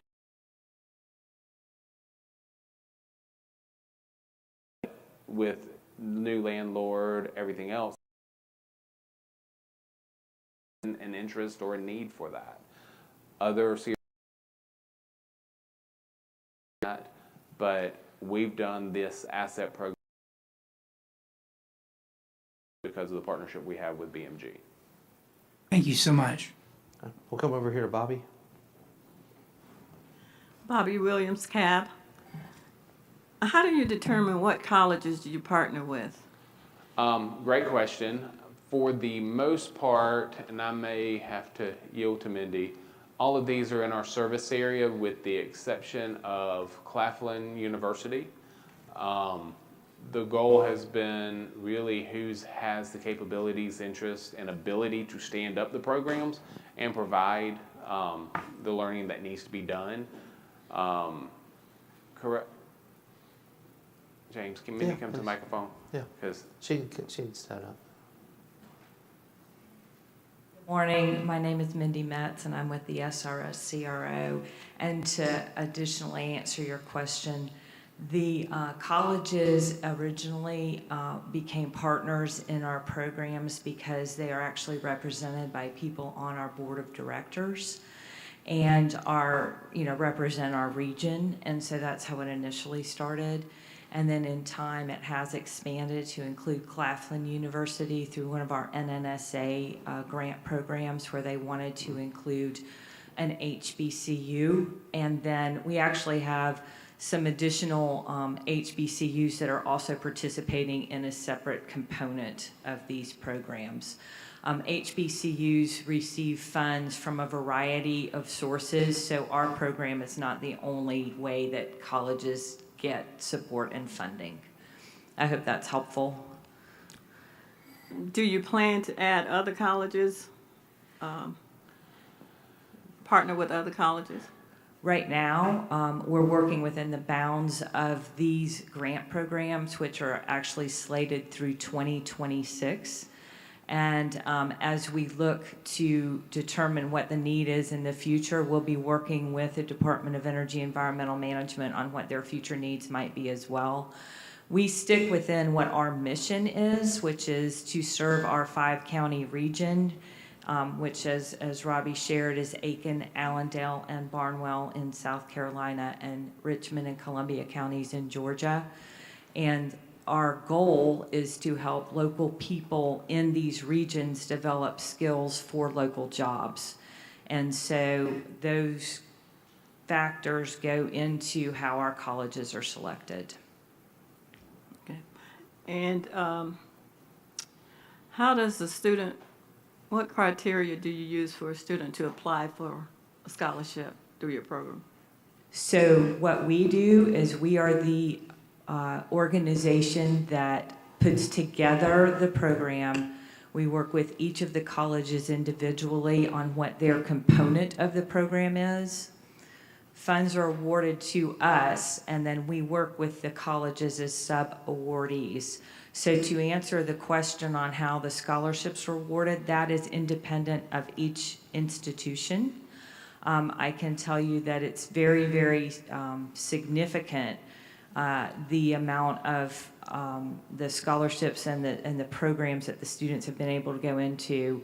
And in truth, to go into that in more detail, it might even, if you're really interested in it, it might be worth a conversation on that in and of itself. But the colleges ultimately are the ones that make the decision on how the scholarships are awarded. And we provide overall guidance. Okay, thank you. Narinder? Narendra Malik, CAB. Thank you very much for your presentation. My question is, are there any other organizations in the country dealing with different DOE sites? Or do you take part in those too? So our relationship with those are usually done either at the headquarters side of DOE or through a group called ECA, which is Environmental Communities Alliance. We're very much involved in those efforts in partnership with them. Again, been here 3 months, not had a chance to truly connect with all of my counterparts, but we are working, prime example, Los Alamos, because we both have the plutonium mission coming forward. How do we work together to address what our concerns and challenges may be on a population growth standpoint with another community going through the same thing? So in that way we do. We're just trying to figure that path out. Does the DOE has any guidelines that how you're going to distribute the money and? Yes, so we have a 36-page document contract with DOE that is explicit on how we can, and their purpose is to go back into this economic diversification efforts. Can I suggest something which Greg asked? How you get the material out of the site? Anything which leaves the site is cleared by the red cone for any contamination. It has to be contamination free. Okay. And then Kim, wrap it up for us. Kim Ray, CAB. I just have some questions about the way your organization is organized. Yep. I see a lot of logos on here. So when I see STEM career connections, workforce opportunities and regional careers, are these sub-organizations under your umbrella? Are they separate organizations that you partner with? So these three are all initiatives created by the CRO. Nuclear Workforce Initiative was created to bring together the nuclear industry throughout our region, allow the contractors, Southern Company, everyone in this area a seat at the table for collaboration. What are the needs? What are the job growths? What are the education opportunities that you're seeing that you need to have addressed? It's bringing them together. STEM Career Connections is our effectively K through 12, mostly middle school and high school initiative to get kids excited about STEM education. That's being run by Kim Saxon on our team. The force opportunities and regional careers, that's the work grant. That was, again, the grants that we worked with DOE, EM, and NSA to secure to put back into the community. And what we try to do is tell the story through these logos, because a lot of times most people have no idea who the Savannah Riverside Community Reuse Organization is. But there are teachers, students throughout the community and region who recognize these logos, because that's what we're trying to tout. We're trying to make sure that our community understands what the opportunities are in science, in nuclear, and everything else. And 4 people are running all these initiatives? Yes, ma'am. You all hire professional grant writers No, ma'am. writing all these grants? Let's just say this team is absolutely amazing. Kim, I would say they are professional grant writers. They are. They are. And then Nuclear Science Week is something we partner with. That's international at this point. So, One of you. Hi there. I just wanted to say thank you for your presentation, and being a former employee at Aiken Technical College, I have to praise Amy for the amount of work that she would do right there on campus. That's Yes. just another example of the partnering in the community with work. And yeah, it's a pretty strong team. and I do not want to shortchange our team at all. They are among the best of the best. Be quite honest, that team is a main reason why I took the job and wanted this opportunity. So, thank you. Any other questions or comments from around the table? Robbie, thanks for coming out. Thank you.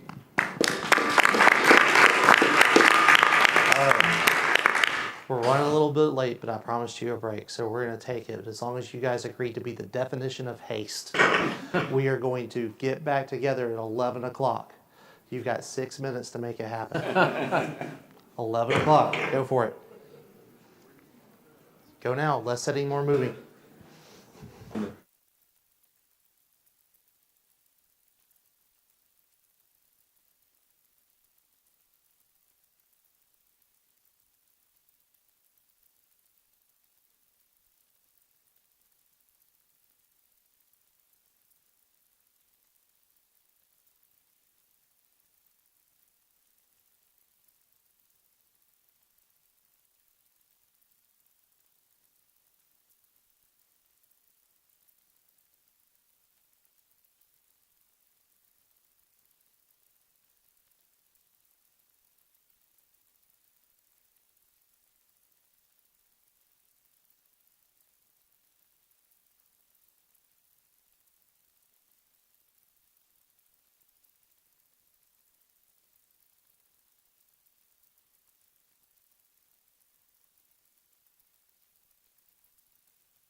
Get going.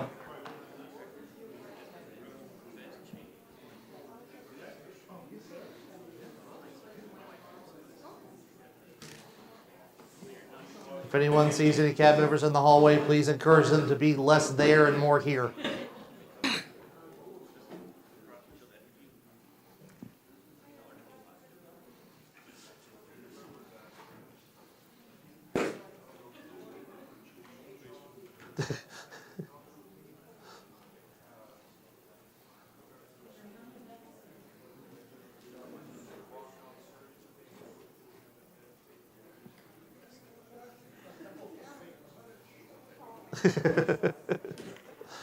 All right, I think we got a good number. Before we get started with Pete, Mike, I know that you had a few words that you wanted to add. Right, yeah, so hey, Pete's about to give you a great presentation on Liquid Waste Plan Rev 23, which incorporates to the maximum extent possible all of the risks that we assume going forward to get this work done. And Pete's going to give you a bunch of dates. And we are not guaranteeing these dates. Okay? I want you to be very clear about that.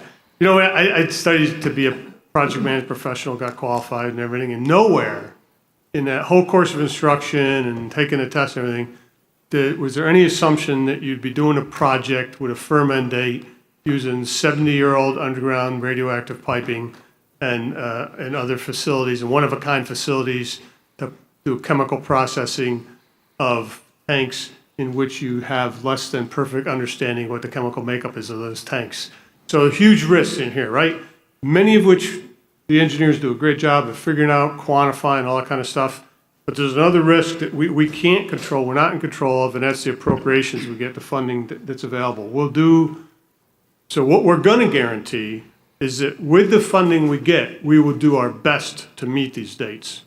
But we're not in charge of the funding, we can't guarantee that. We'll request what's needed, and then we'll work with what we get and do the best we can. So I just want to make it clear, you know, we're going to talk to these dates. You know, we want everybody focused on those dates. We want to work hard to get to those dates, but there are things we don't control. And so it's you know, there could be other priorities that come up in the complex, other priorities for the nation. So we'll do our best with what the nation can afford to fund us to hit the dates Pete's going to talk about. So, Any questions or comments about the footnote before we move in? All right, Pete, go for it, sir. Thank you. Thanks, Mike. So I'm Pete Hill, Manager of System Planning for SRMC. We're the liquid waste contractor at the site. And as the slide says, and Mike mentioned, I'm here to discuss Rev 23 of the Liquid Waste System Plan. It is our current plan. You know, we use a lot of acronyms. I will do my best to avoid using them in the presentation. There is a list here. And if I use one and you don't understand it, please feel free to ask me what I meant. So I'm here to fulfill the request for a presentation on our current system plan. And Rev 23 contains a single case that completes the liquid waste mission in 15 years by 2037. So you've heard the phrase finish in 15. This plan meets that objective. It is also consistent with the FFA visions and goals that were recently agreed to. Back in January, I briefed the CAB on models that SRMC was developing in conjunction with our teaming subcontractor, DBD. One of those models was used to develop the system plan. It helped us to identify specific improvements in their timing that were needed to accelerate mission completion to 2037. We'll say it again, so that acceleration does assume implementation of a series of optimizations. We'll talk about those in a couple slides. And lastly, there still are opportunities to further accelerate tank closures than what you'll see here today, and I'll explain that a little bit as well. So one of the keys, or probably the biggest key to any plan, or what are the inputs and assumptions going in. This is cut and paste right out of the hard copy of the system plan that you have in front of you. Our priorities are the first thing. Number one is always to continue to safely store the waste, both in the tanks and in the vitrified canisters. Number 2 is to accelerate risk reduction or focus on risk reduction and complete the mission by 2037. The third priority then is to focus on getting the waste out of the tanks in H area that are in the water table, so that's 9 through 15. And then lastly, support of the accelerated basin inventory mission. I know you were briefed on that, I believe, at the May full CAB. As far as funding goes, the key assumption here is that there are certain activities that we are doing to support ABD or accelerated basin inventory, and the expectation is that those funding for those activities comes from outside our normal funding source, which is the 14C PBS. And as far as accelerated basin inventory goes, really the key item here is that we'll support ABD to the degree that it does not impact completing by 2037. And in order for that to happen, and this, I heard some discussion about 2034 earlier. So the final discard from H Canyon into the tank farm for ABD needs to be no later than February of 2023 so that we can complete, 2034, so that we can complete our mission by 2037. And we'll jump right to the results. So the last transfer, inter-area transfer, so that's from F tank farm over to H tank farm, is in 2032. So that means all of the waste is out of F tank farm by 2032. The last type 1 or type 2 tank is also closed in 2032. So that's tanks 1 through 16. 16 is already closed. So the remaining tanks there are 1 through 4, 7, 8, 9, 10, 11, 13, 14, 15. And I'll show you a graphic with when those tanks are closing specifically. SWPF completes treating the salt waste in 2035. DWPF pours the last canister in 2036. And the last tank is closed and facilities are turned over to D&D in 2037. The plan produces or projects it will produce a little over 8,100 canisters at DWPF. We're just under 4,400 of those are already poured, so we're more than halfway as far as canisters goes. Total salt solution processed between ARPMCU, SWPF, the tank closure season removal is right at 113 million. Around 17 million of those have been already processed, so you can see we're really just getting started on the salt solution side, well into sludge processing, and number of SDUs is remaining consistent at 12. SWPF processing, that's really the key to completing the mission by 2037. It's having SWPF complete by 2035. You will see a ramp up in SWPF production. The key enabler, and there are a lot of them, we'll discuss more of those in upcoming slides, but it's really this next generation solvent implementation that enables the highest throughputs for SWPF up at the 9 million gallon per year rate. And you see then starting when that's implemented in 2024, that we start seeing those numbers that are nominally at the 9 million gallon rate starting in 25, FY25. You do see a dip right here. We do plan for a melter replacement. It will occur. We expect it will occur sometime in the life cycle based on previous performance for melters 1 and 2. We're projecting in that FY29, 28 timeframe. So that's why you see a dip there to accommodate DWPF shutdown to replace the melter. And then, as we said, we complete SWPF processing in 2035. So key improvements to get SWPF throughput up to where we need it, they're really in the bold font. And I didn't mention it back on the third slide when I mentioned that we used the DBD model. We ran over 100 different scenarios, and they were permutations of combinations of these improvements. Out of those combinations, those 100 scenarios, 35 of them actually completed the mission by 2037 or finished in 15.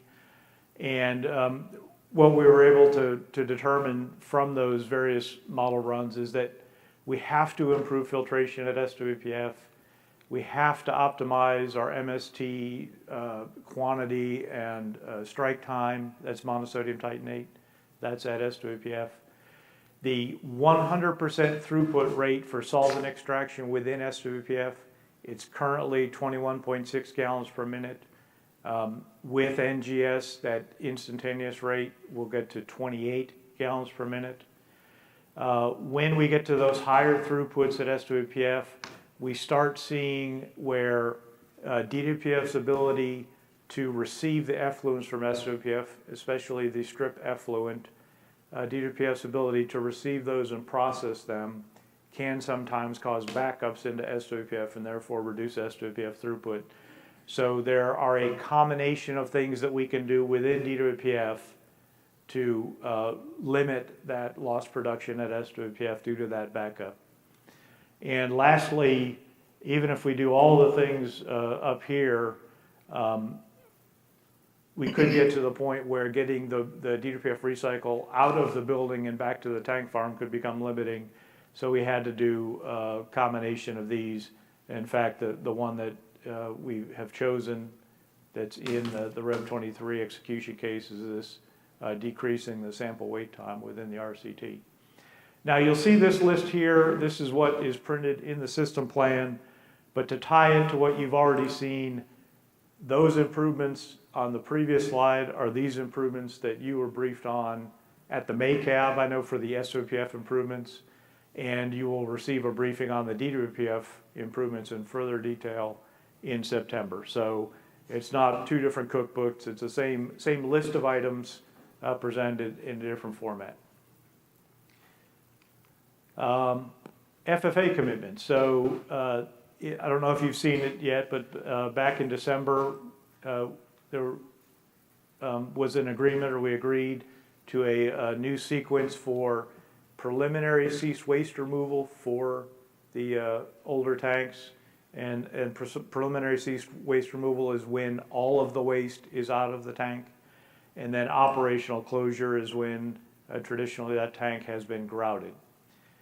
And so we'll come back to this table or show you that information in a different layout in a slide or two. But the results in Rev 23, this is straight out of the plan. The preliminary ceased waste removal, these are the tanks that are in the water table, so you'll see they're the earliest ones. And then we focus on the type 1 tanks and F tank farm. Then these are F tank farm type 3, and then finally the last tank being closed there in 2037. And those are the tanks that support DWPF and SWPF operations, so the last two to be closed. Well, I'm sorry, that was the waste removal. But similarly for closure, you'll see the closure, these are the tanks from H area that are in the water table, type 1 tanks in F area, and then we go through and get to the final tanks there in 2037. Now, to make it an easy comparison between those two graphics and the table, we've generated this. These are not shown in the system plan, but these are the preliminary ceased waste removals for the old style tanks compared to the dates that were in the table. I will point out, for example, the table doesn't specify that tank 10 is the tank that meets preliminary ceased waste removal in 2024. That's just what we're projecting. In reality, tank 15 may be the first one to meet that commitment. So they're not specific per tank, but in the sequence in which the tanks achieve preliminary ceased waste removal and operational closure, that's how they compare to the dates in the FFA table. And some of those dates are close, but there are opportunities to accelerate tank closures and a couple of the preliminary ceased waste removals. So this is a section of we call it the DNA chart. It's a Gantt chart that shows the execution of the program from where we are until the mission's complete. I'll actually jump ahead a slide. You'll have this. This is the entire DNA chart. It is in your hard copy. It's a fold out, so you'll have that. But looking at this section of the DNA chart, if you see a gap like this, It means that we focused the available funding on accelerating risk reduction. And then as incremental funds were available, we focused on closure of the tanks. And in 2 instances, getting tank 1 and tank 24, there's an opportunity to accelerate getting the last inch of solids out of the tank. So when you see a white space gap, that's an area where either improved efficiency in execution could generate incremental funding to accelerate those activities, or obviously, as Mike mentioned a minute or 2 ago, part of that annual budget cycle, if the funding's greater, that would be an opportunity to apply to accelerate the tank closure. Just to give you a little primer on how to read this chart, I'll actually go to the next one. So these pink colors, those are tanks that contain salt waste. When you see the bright magenta, that means salt is being actively dissolved in that tank. Prior to that, equipment is being installed, or the tank is waiting for equipment to be installed. These brownish colors are when solids are being removed out of the tank. The purple bars at the top, the short ones, are when different salt batches are being compiled and qualified for salt waste processing. This top bar here where it says SWPF, that is the annual production of the salt through SWPF. DWPF sludge batches are being prepared currently in tank 51. Eventually, as part of supporting the ABD mission, we'll prepare sludge batches also in tank 42. They are fed to DWPF out of this line here. It shows you which batch is being fed out of tank 40, and the number of annual cans produced are listed there on the canister line. And with that, I ran through it very quickly. Questions? Questions, comments around the table? Greg, we'll start with you.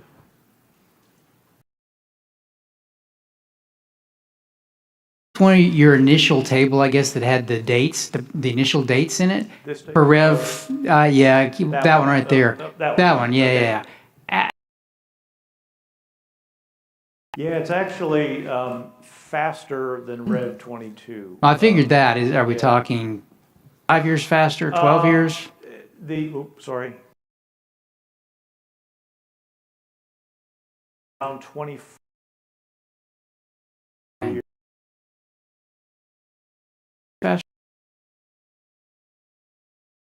There is some optimization. I believe was 2032, so it's 3 year, excuse me. It was about the same nominally towards the top. DWPF was later in 2037, and so quite a bit of improvement towards the back end of the program. The front end is very similar. Are these improvements confirmed, or are you still testing them that your new technologies will work? Yeah, well, that's this climb to 9 graph. So ones that are in green are complete. Other ones are yet to come. So it is a work in progress. Okay. All righty. Thank you very much. Charles?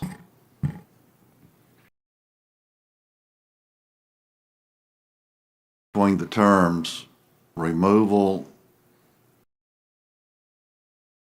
Okay. Is removal, you've got the tank completely empty. Closures when you. Yeah, I'll just qualify. The tank is never completely empty. There's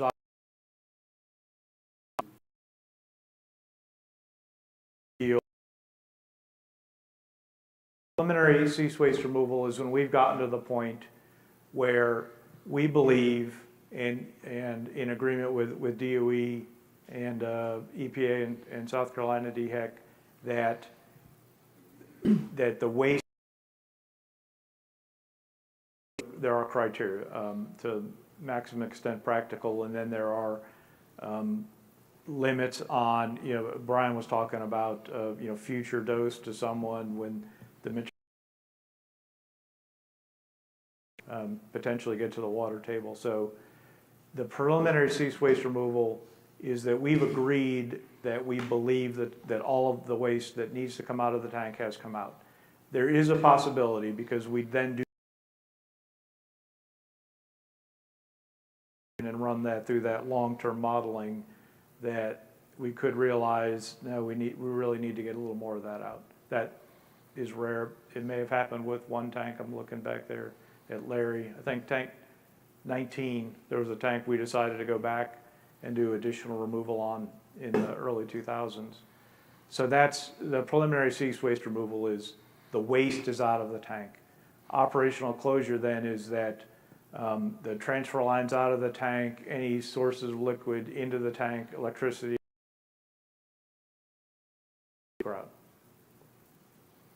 How far are these tanks actually in the water table?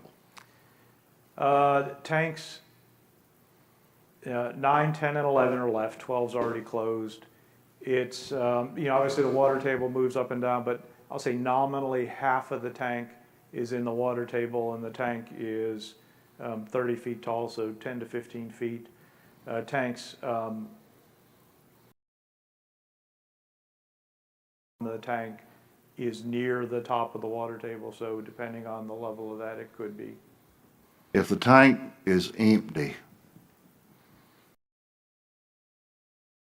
there's not a possibility of hydraulic pressure popping that thing out of the ground? Yeah, absolutely. Yeah, the ability of the tank to flow. Waste removal and grouting process. That is a concern that we have to monitor and keep.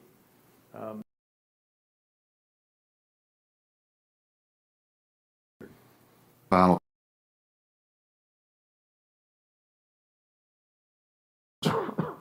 Down there that kind of has an unknown mixture of everything that's kind of an unknown situation. Is there any truth to that, or?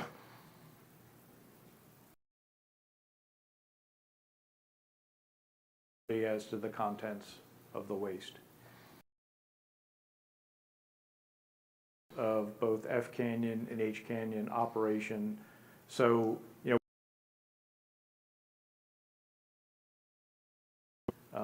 the exact quantities and the location, there's some uncertainty around that, but I'm not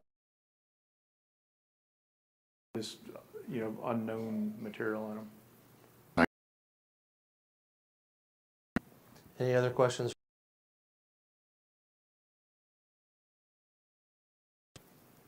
All right, Pete, thanks. Thank you.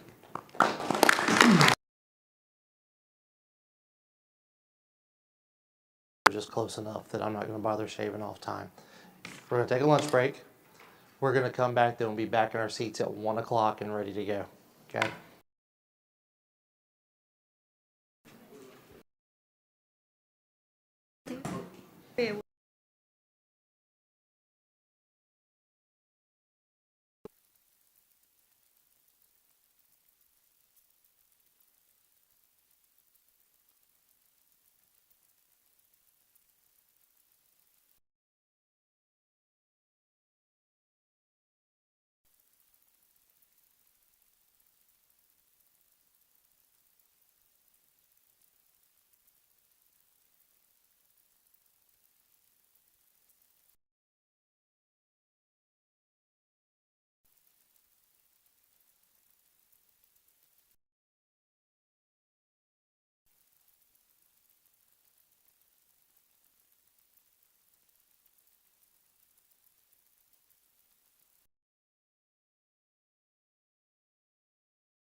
All right, folks.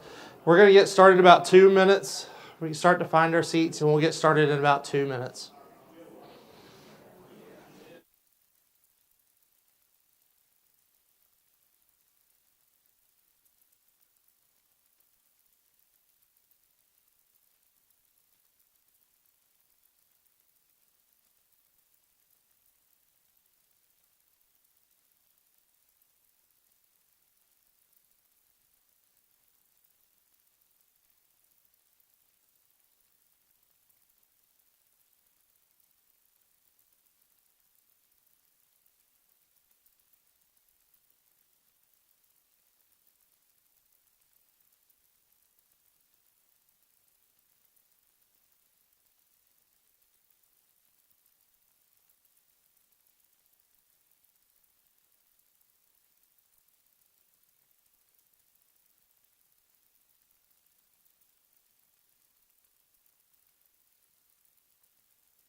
Got 1 o'clock.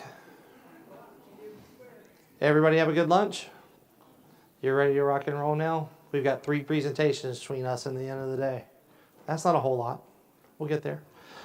Up first, we have an EMPU, that's plutonium, not a stink, but a plutonium update. It's going to be from Brandon McBride. Brandon, come on up, sir. And I'll let you take it away. Okay. Afternoon, everybody. I'm Brandon McBride. I'm going to go through the EM surplus plutonium mission here with you a little bit. Acronym list. I'd suggest you just kind of earmark that. Just, government, we're talking a lot of acronyms. I'll try to spell them out as we go. One, I want to tell you up front, okay, you may see the term dilute and dispose. You may hear me say downblend. They are the exact same thing, okay? Okay. So, acronym list. Looking at up to 6 metric tons that we'll have to, downblend. Characterize and certify those shipments and send them to the waste isolation plant out in New Mexico. Okay. That was further amended, had the date on here, I think it was in 17, and this gets into 7.1 metric tons of an additional 34 metric tons that the department has. That's kind of the NNSA side of the house. Okay. So what we're going to be talking about today is the up to 6 metric tons that is EM's purview. A couple other things. So when we package this material out, we package them in criticality control overpacks, CCOs. That's an NRC certified shipping container. Once we downblend it, we have to characterize it and certify it, ready to go to WIP. And that process was approved by both the EPA and the state of New Mexico. Last thing there is, everything that we're going to do is going to meet the, safety and mine requirements for the WIP facility. And then when we make the actual shipments, they'll be in true pack 2s that are NRC regulated. So it's not anything that Savannah River Site did on its own. It's a very deliberative process. The NRC, both the state of New Mexico as well as the EPA, all kind of had a hand in, kind of certifying and approving what it is that we're doing to get rid of this material. Good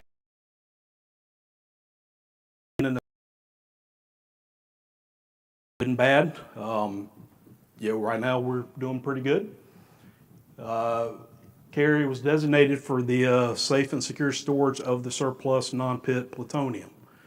Everything we do is very deliberate and safety conscious because of the material that we're dealing with. It's got a security and a safety risk that we want to make sure that we're addressing. The other thing it does is we also have a 3013 standard program that we have, and that's to go through and certify that the 3013 containers are, certified and safe for, continued safe storage. Right now, the standard calls for up to 50 years of safe storage. And we kind of do that, with the surveillance program that we've got in place. It's a group of cross-cutting, experts from across the complex that are kind of part of that process to kind of look at, what we're doing. We got a non-destructive piece of that, and then we also get into a destructive piece where we do some corrosion testing and shelf life testing. And all that, again, is to certify that the 3013 containers are safe and pose no problem for continued storage. From there, dilute and dispose, downblend the plutonium, and then characterize and ship it out to WIP. This is kind of the timeline here. Not going to bore you with all the details. The takeaway would be obviously the 2 red ones. Back in 2020, we initiated pretty much a year-long outage to kind of optimize the carry interim storage KISS glove box to what it is today. Basically, we went in there, from a 1-shift operation to, increasing the throughput to, essentially, round-the-clock operation. And then we put some other things in there to allow us to increase the efficiency in which we're downblending the material. And since then, we'll get into some production rates. The other one is back in December of last year, we made our first shipment to WIP. So material's actually now leaving the state of South Carolina. There's a lot of hard work, people here out at WIP and other places along the way that, kind of make that, happen. And I'll kind of update you on where we are on number of shipments here in a minute. Got a video. I'm just going to caution you, this video was shared last year at the CAB, so it's a little old, okay? So there'll be some stuff that it's going to go through that I'll kind of update you on what's kind of outdated in the video. But, notice the actual operation. So you'll see, operators in, suits, the yellow suits with the forced air hoods. There's another, instance there where, there's a communication to the operators and the step-by-step and a repeat back for the operation that they're undertaking. And done according to our procedure. So with that.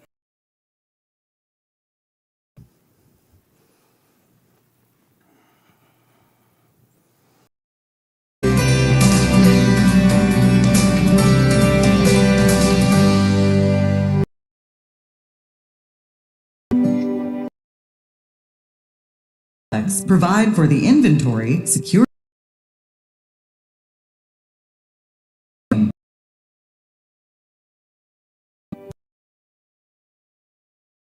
national security, and the United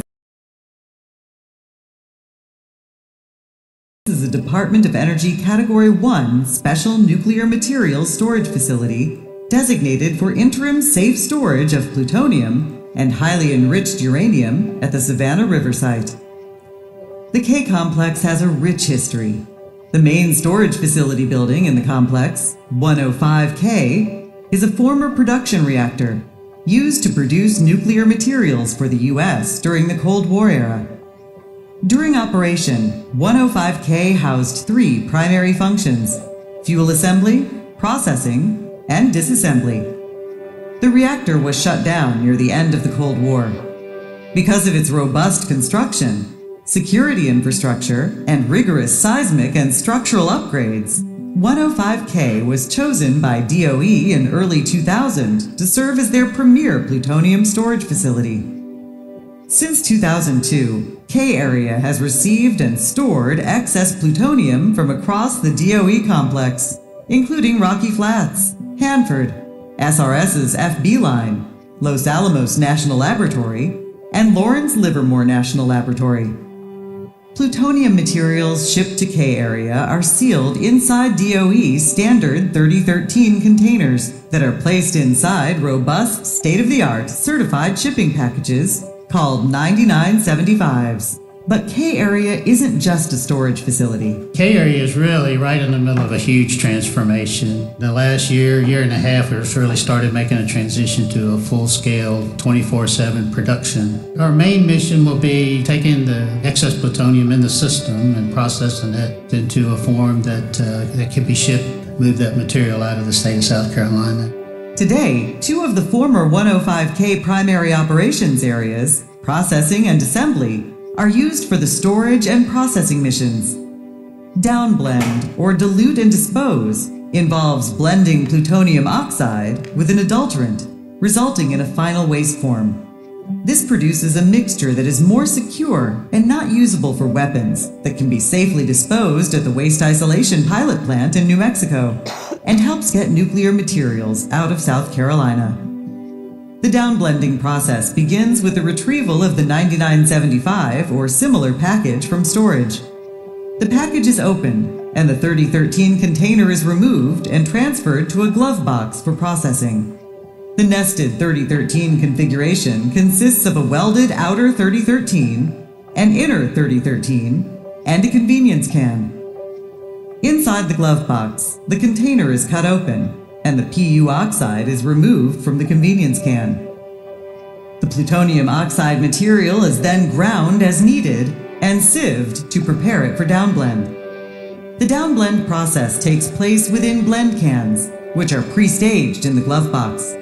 The prepared plutonium oxide is added to each blend can, which contains an adulterant material.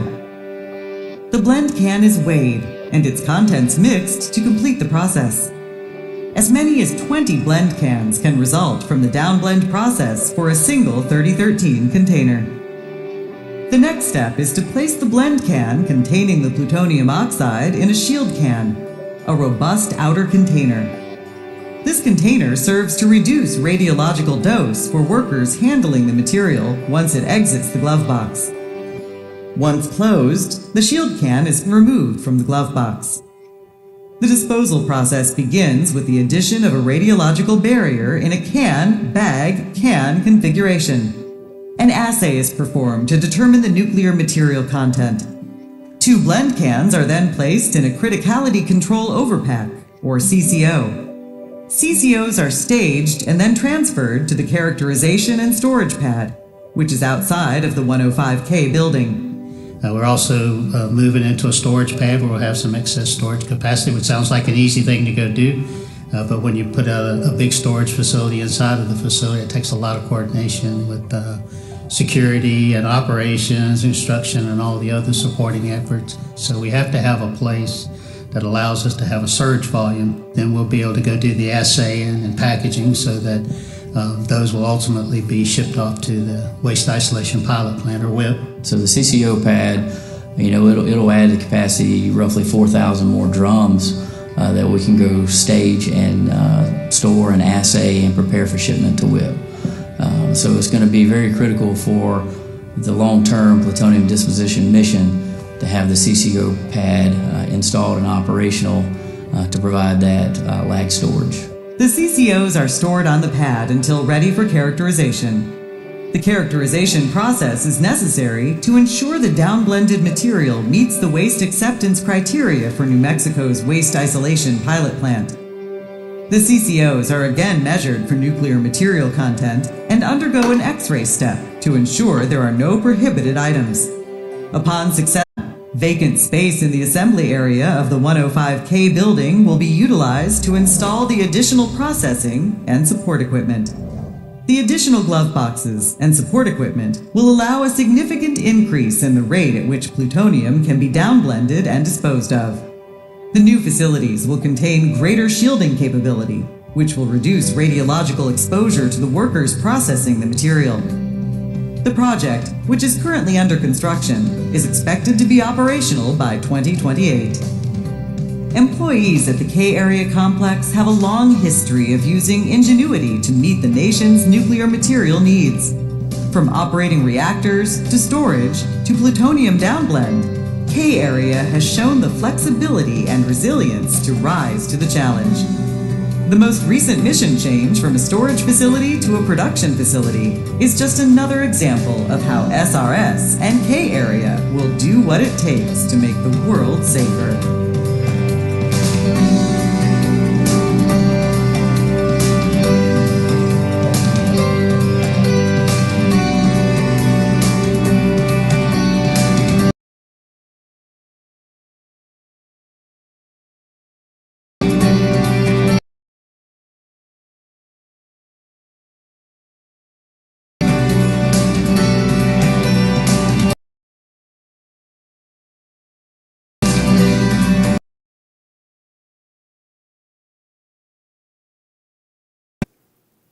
future capability with the CCO characterization pad. Obviously, that's up and running. Like I said, back in December, we made the first shipment from the facility. I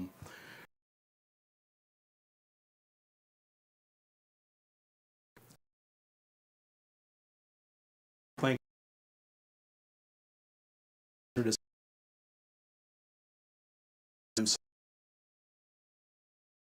same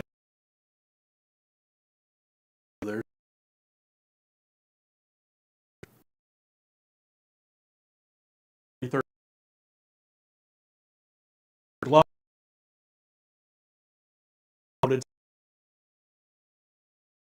Open.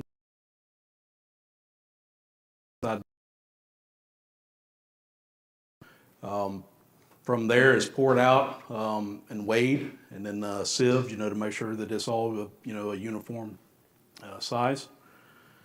And then from there, predetermined amounts are actually placed inside the blend cans that are then, converted into the robust outer container, placed in a slip lid outer can, and that is placed, 2 of those are placed into the criticality control overpack. Ultimately, they'll ship out, in a True Pack 2, and next slide here kind of show what that configuration kind of looks like. So, that's, kind of the glove box operation right there. Once the CCOs are, created, we stage them, transfer them out to the CCO characterization pad, and from there, we, do 2 things with them. We, do the X-ray to make sure there's no foreign contaminant inside there. Make sure that, there's nothing that shouldn't be in there. Just leave it there. Take a neutron measurement. Both of those are sent out to the Carlsbad field office that has to certify them.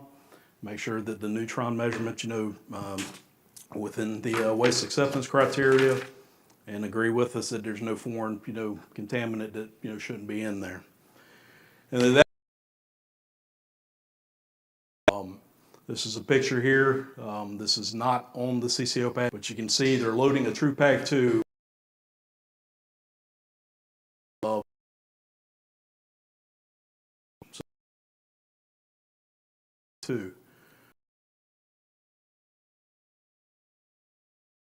Look like just kind of a side view there of the CCO pad out on the site, and then there's a picture before we started. In essence, storing, certifying, and characterizing CCO drums. That's a picture out at the WIP facility. That would be one of their vaults. That's where they've started placing some of the material out there for final disposition. All right, this chart here we showed last year just kind of gives you a rough idea of what the inventory at carrier kind of looks like.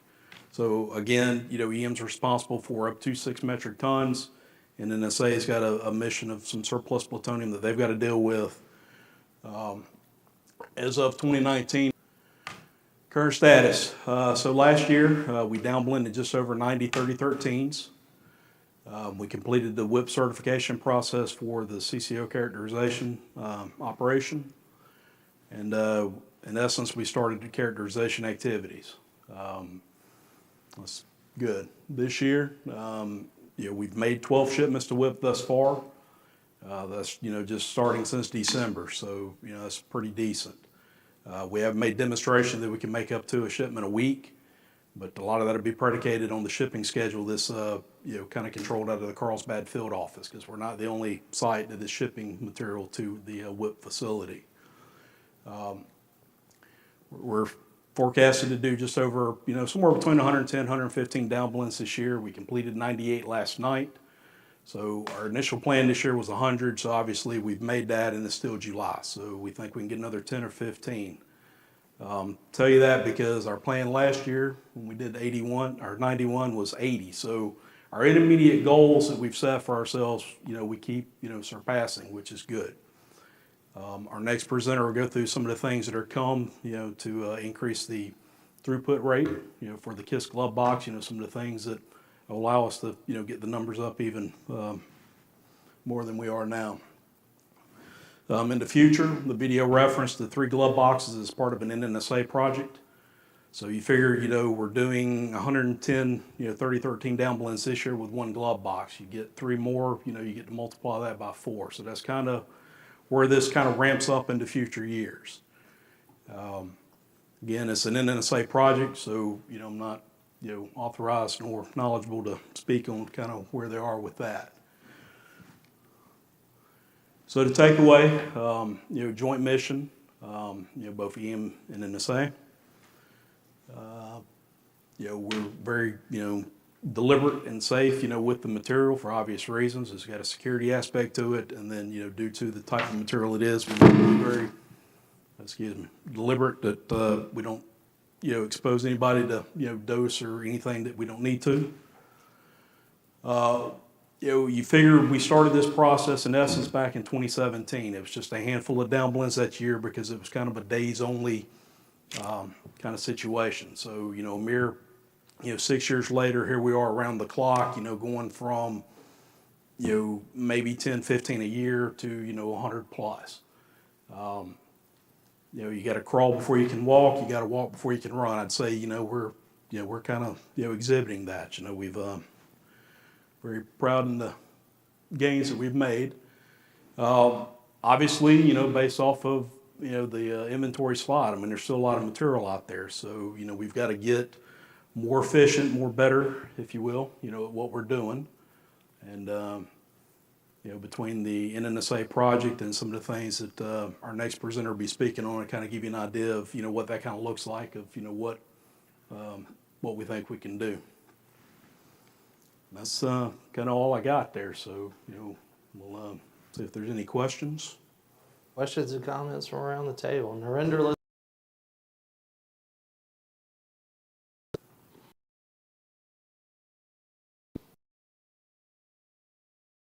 This and for a while, and every I didn't know that down blending. That's Have you in the schedule can for been recommending? So shift wise, I think 9, 7 days a week, that enhanced. It was really that it would open up their program in 17.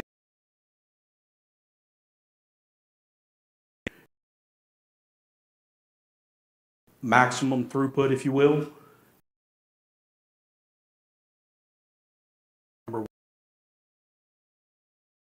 In 20 to 125 feels like about the right.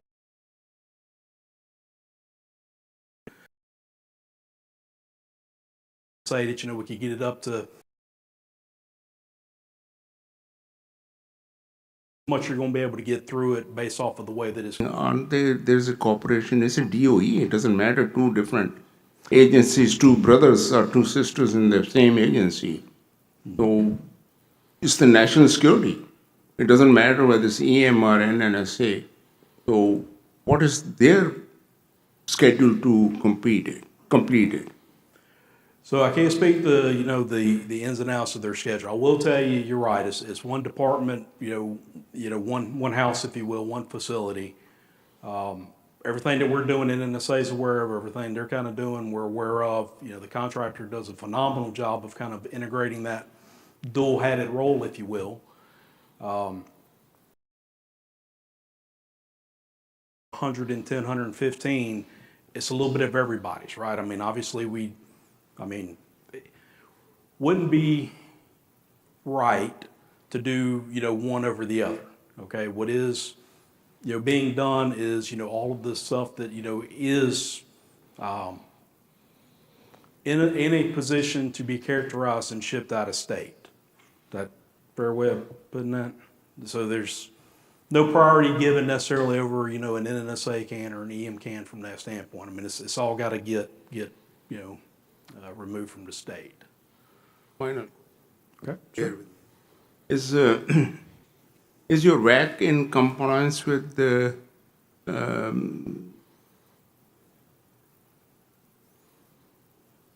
Carlsbad? Okay, repeat the question. I want to make sure I understood. Is the WAC is compatible with the isolation plant Yes. for disposal? Yes. Thank you. Yep. Okay. Let's come around to Don. I was just wondering, what is plutonium oxide used for? Where is it coming from? It's a great question. So going back to the graph, everything that was designated as WG's weapon grade, okay, that was made to be part of a weapon. Not all of it, was, weapons grade. I mean, there was some that was fuels grade. Some of it's feed that, was intended.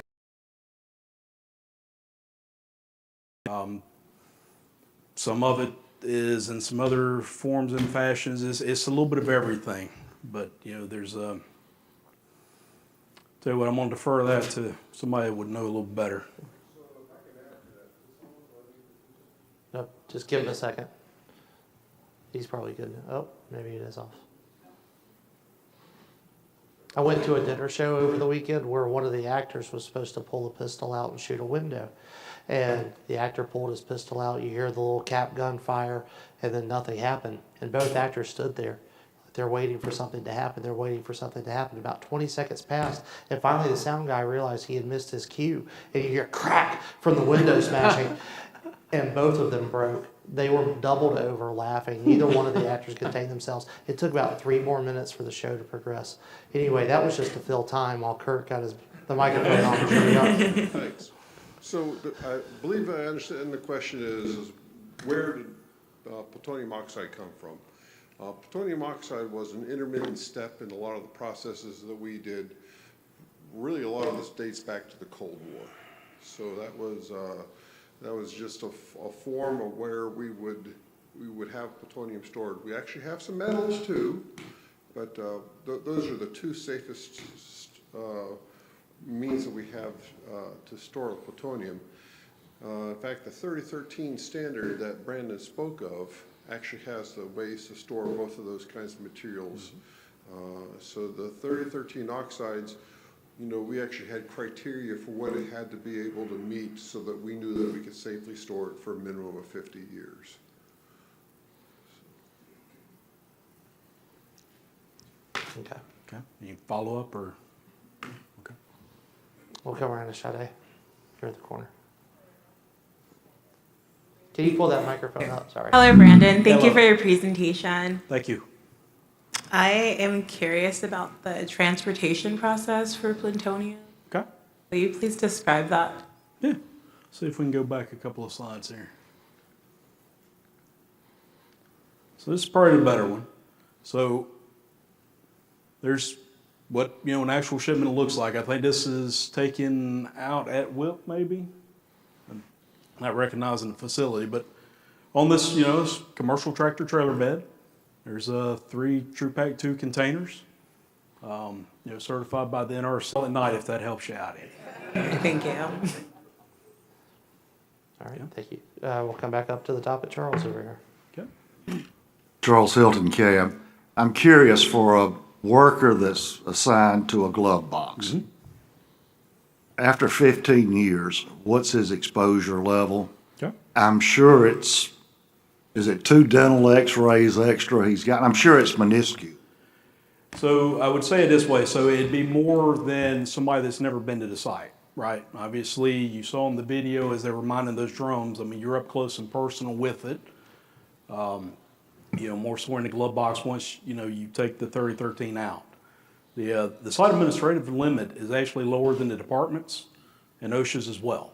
So we take, great pride in the fact that, we've set an internal limit that's lower than what, the Department of Labor would say, or even the department, would say is a safe dose.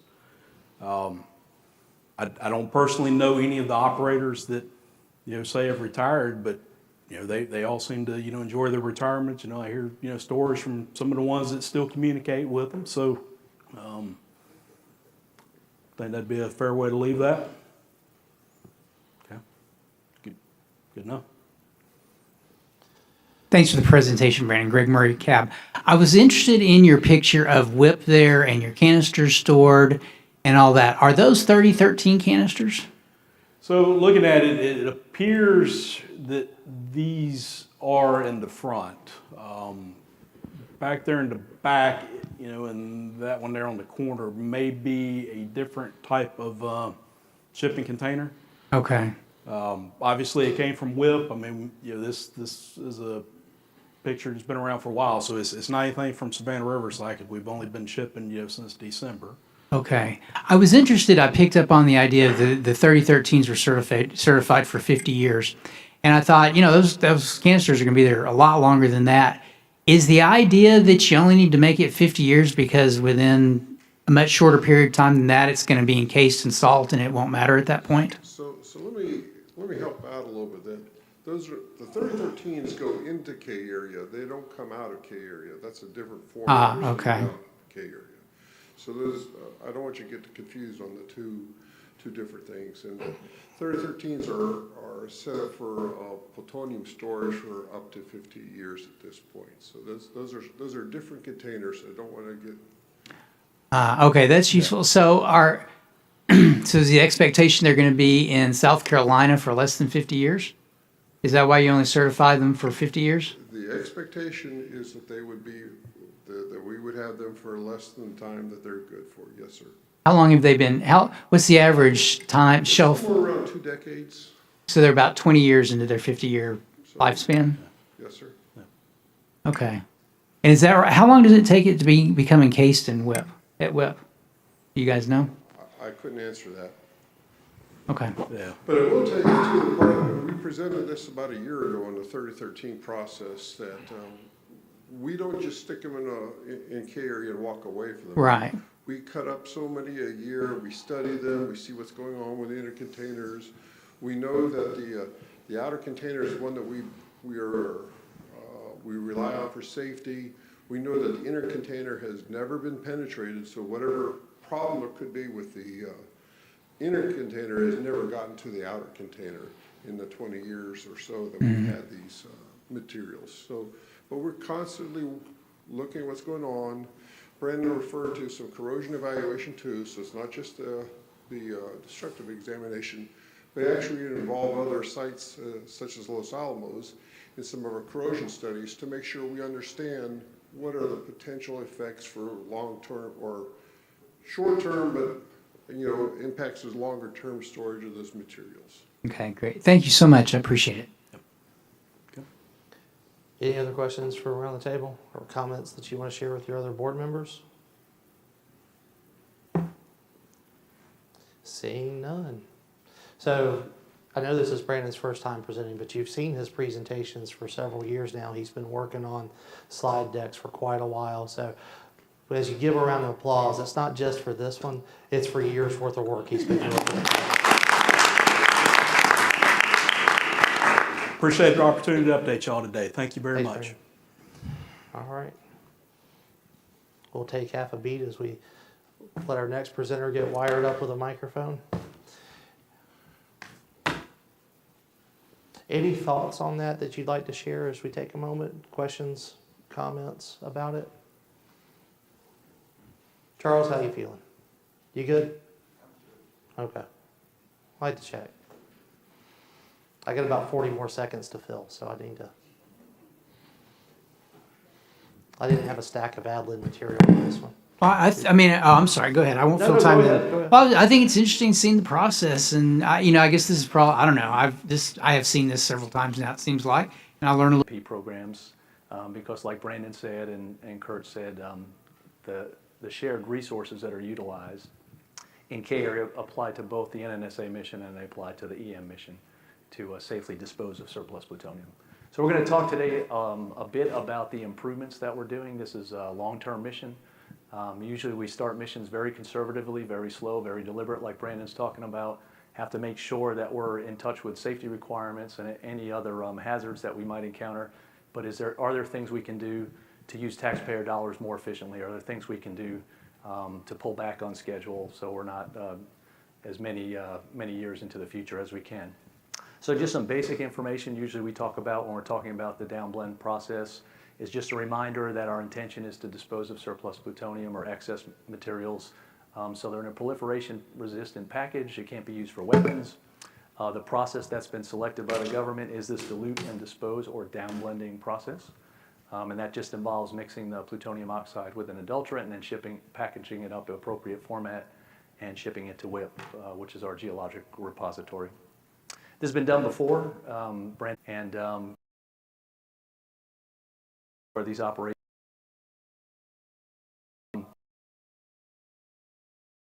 Talk about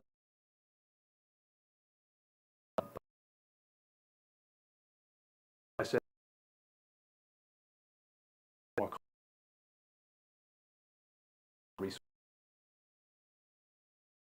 talked a little bit about the process. I will quickly go through this. This is a clockwise slide as you're looking at the images on there. And that first slide should have been the only slide with all words on it, okay? So I'm sorry for that, but I like to get that out of the way and we can get you something a little more graphic to look at up on the screen. So we do start in the KISS glove box, K Area Interim Surveillance glove box. That was our pilot plant, our proof of concept, where we can start doing downblending. So that was an existing facility with existing staff, show that the method of downblending would work. We did some optimization there to increase efficiency, and that's where downblending operation occurs right now.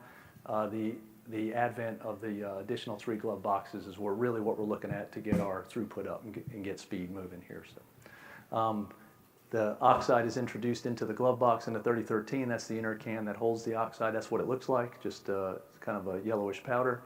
There's blend cans introduced into the glove box as well.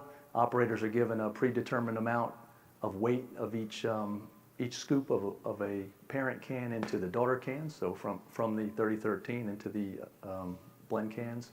Remember, taking something concentrated and diluting it, so that obviously you're going to have a lot more cans coming out than what you had going in. When the oxide's added to the adulterant, it's mixed in a gyroscopic mixer. I think you saw that probably in the video that we just showed.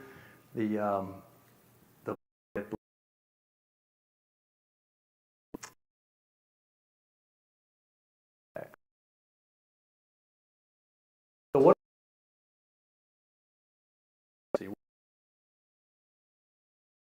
We've had all this talk about safety working in a safe environment. So when a contractor enters into agreement with the government to go ahead and operate a nuclear facility with the safety basis. And what that process involves is looking at the hazards that you may encounter while you're operating the facility, agreeing with the government that, hey, these are the things we may encounter, these are the remediations we're going to do to deal with those. So when we try to do this scope, when we're working this scope in a facility, we're going to go ahead and do it under these controls. And that's really what the safety basis is. As part of that process, you develop a DSA or a documented safety analysis. It utilizes the hazards assessment to document those safety issues you may encounter and come up with the controls. There's another document called the TSR, Technical Safety Requirements, and those things make up the safety basis that says, this is what we're going to do. Government, do you accept that? Yes, we accept that. You're going to operate only within these modes. You're not going to freelance. You're going to operate that way. Well, when we started operating in 2020 in the new glove box with the optimizations we were talking about, it was a new process for us because we're going to increase our throughput. We're going to do things with the DSA that's coming out next year that will allow for some parallel operations. Still under the same controls we've always had, still under the agreement with the government to maintain our safety requirements, but with a little bit of staff and some extra staging areas, we can go ahead and do parallel operations. So starting next year, we will be doing that, and that's what the DSA or the parallel operations are. It also allows us to do certain things that we haven't been doing, like on the CCO pad that you've heard about, our lag storage. Now we bring that back into the facility.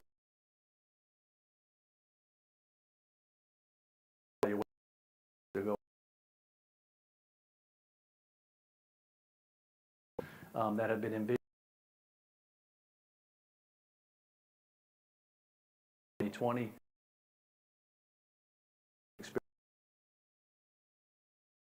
As you see here again is just a large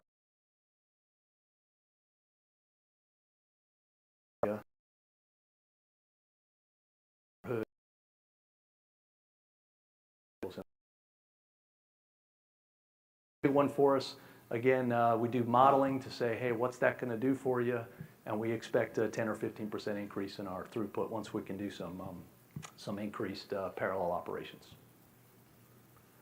One of the other things we do before we even started operating, but we're continuing this process with the additional glove boxes that'll be formed, is we make mock-ups before we ever get into operating in real space with real material. So the picture on the left was a computer generated image of the KISS glove box when it was modified with this wing cabinet here. And then this area on the right is actually the KISS mock-up, the K area glove box mock-up that was developed before we actually started doing any operations. What that lets us do is anytime we're going to start up a new process, utilize a new process, write procedures for how to run that, is it lets us go ahead and do that in clean space with no nuclear material. It also gives us an opportunity to train new operators or new staff that we're bringing on board. So we always have a place for them to train where they're doing that in a clean environment without any kind of nuclear material there. And if we run across a situation that we didn't anticipate, we can stop operations in the facility, go into the mock-up, recreate that condition, and develop a solution for those types of things. Happens very rarely, but at least we have a place to go ahead and take a look at what can we do, what can we take a look at, how can we operate differently, how can we improve our procedures. So you'll see mock-ups developed, or you'll hear about mock-ups developed. We have them for the glove box that we're currently operating, and there'll be mock-up glove boxes developed before the new glove box lines come online as well. Something that seems simple but is actually fairly complicated is getting into and out of a nuclear facility. Okay, there's a lot of controls and a lot of security requirements for entering in or coming out of a facility with these types of materials in them. So right now, the K area, the 105K building, where a lot of these things happen, it's an older facility. Entrance and exit into it is very manual process. Folks have to look at what you're doing, one person at a time. There's a small lane to get in and out of as we're bringing materials in for construction. That's difficult. As we're bringing materials in and out, consumables for processing, that's difficult. So you can imagine ramping up, like Brandon talked about, 4X of what we're doing now. You need entry control facilities that are more modern and more fluid to be able to get people through. So there's a few projects. One is an entry control facility just to get into the general area. That actually is being placed in a location that's very conducive to finishing operations of downblending and taking things to the CCO pad where they're waiting for loading and shipment to WIP. And then there's another entry control facility that's actually being put in just before you get into the processing areas there. So these are modern facilities that you see actually across the DOE complex. They're actually built off-site, following appropriate security protocols and DOE orders, and then they're brought on site, plopped in place, and tested for function before they're put to work. So simple things like X-ray belts, security booths, and walk-through lanes, all that is being developed and being in place right now. So the estimate is as the SPD project ramps up, the additional glove boxes come in. That's a 2X times the number of glove boxes. That's 3 or 4X. But they're being funded.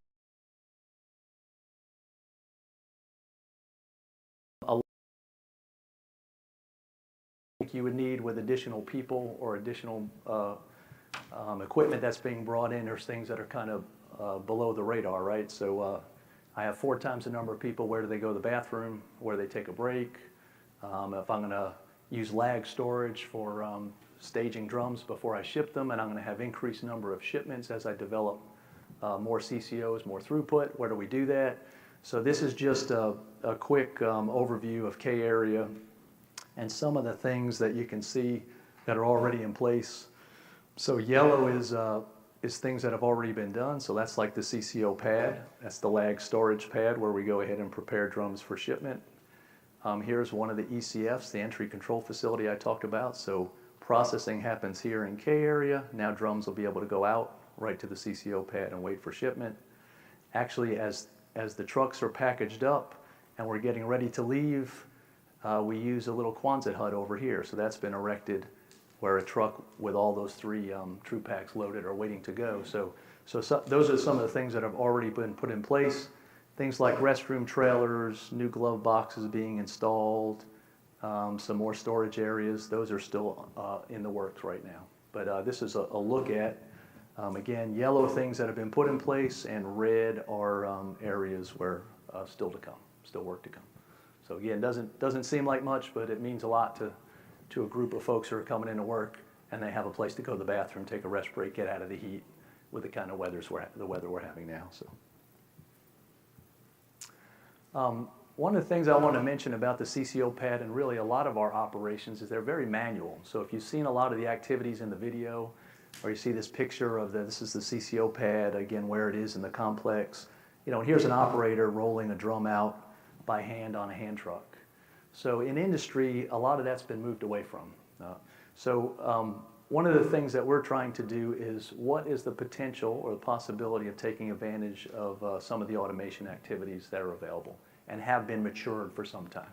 Okay, so for instance, if you're doing a repetitive motion, just opening a drum, taking a look inside, verifying it's empty or verifying that it's undamaged. Can a robot do that for you with cameras and video? This is kind of what storage looks like in most of the facilities now. They're just a single row of drums sitting on the ground. Could a autonomous guided vehicle come pick those up and move them for us, especially if it's a repetitive action that an operator would normally do with a hand truck or a pallet jack?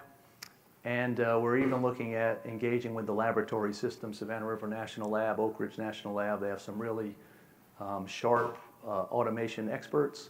So they're have some concepts about putting drums on their side and increasing the capacity and the ease of placement and retraction of drums by just turning them on their side and then moving them in a different way. So most people don't do this because the industry typically sells drums to oil companies and things with liquid. Our stuff's solid and it's multiple layers of packing. Laying on its side is going to be just fine for it. So utilizing expertise from the laboratory, they're actually working with off-site vendors and their expertise to develop drum inversion tools and different racks that would store drums in a different way. So it'd be great for the operators in the building who don't have to go pick up a drum in row 6 to go get it for them and bring it to them, or program them the night before when you know the whole next day's work. So those are the kind of things in the future we're working with. Have some proof of concepts right now in laboratory space, nothing in operations just yet. Brandon talked about all these layers of confinement and shipping. So again, top row is how things come to us. There's the plutonium oxide as it arrives in its innermost nested can.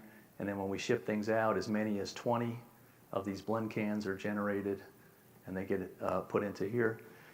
That's a lot of touch points and a lot of containers. So one of our improvement initiatives is really take a deep dive and a hard look into those. Are we using them to their most efficient way? Are there different ways to package them?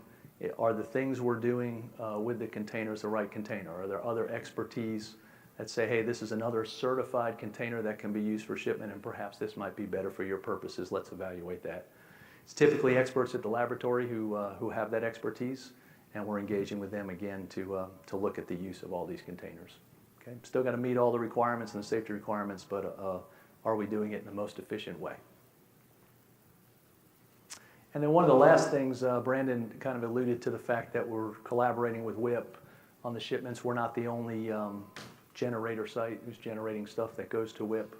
So WIP actually is taking somewhere in the area of 14 shipments a week from around the complex. And to get a shipment, a payload certified is a lot of steps.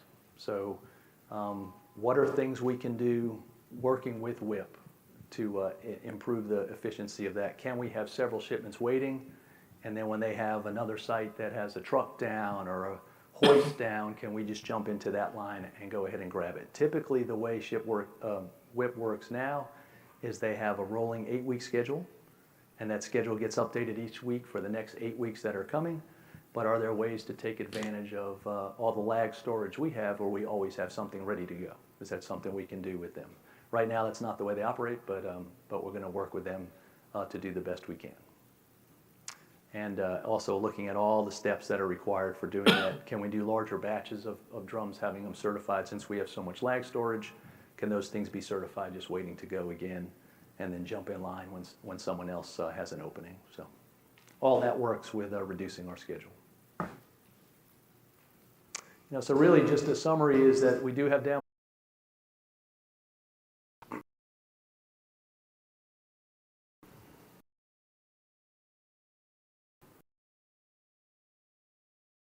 R&D.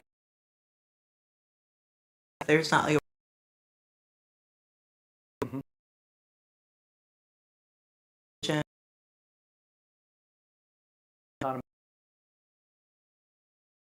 Just small.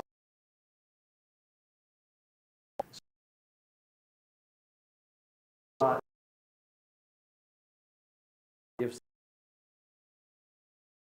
the what's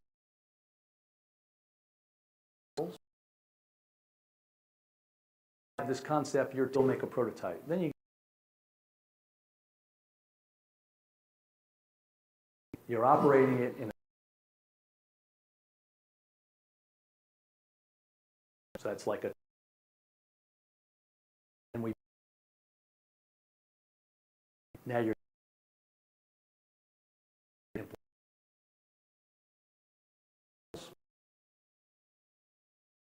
a lot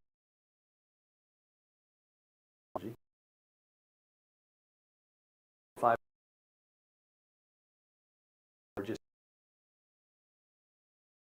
the way space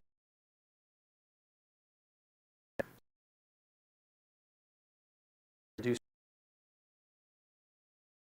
implement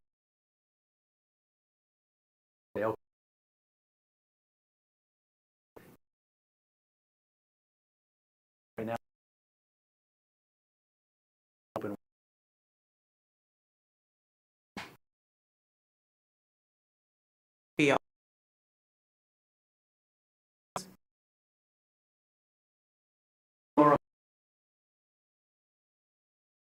Oak Ridge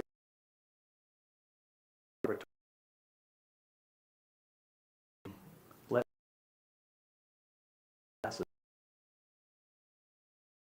we did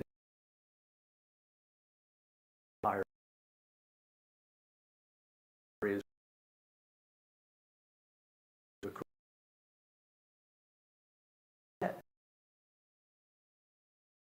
right an effort provide for April they provide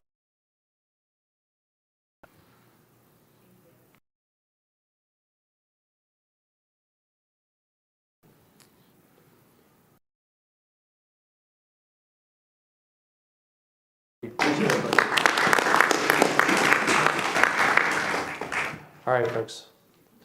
Since we just had lunch, we came back. I know how we can get in the afternoons a little bit. Let's take a break. We're going to come detailed for this.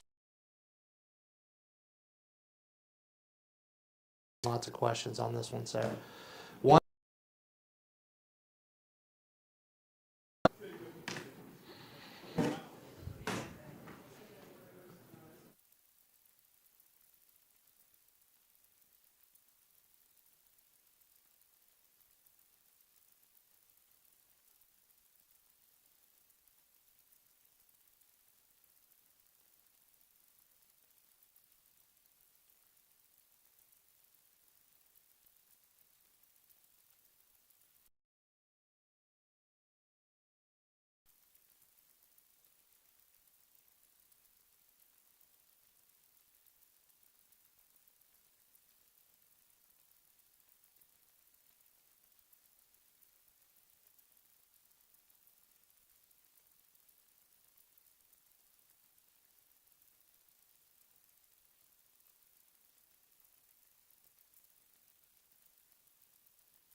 We got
Let's bring it back in. Let's get started. Short. I think big news sites under just for the EM. Loads of questions about all of that. So for the first bit, like I said, short slide, a wonderfully long and thorough. Evelyn's ready for it. Well, James, I thought you did me like Brandon said. Edwin worked on these slides for over a year with the landlord-tenant responsibilities. And it's kind of like that in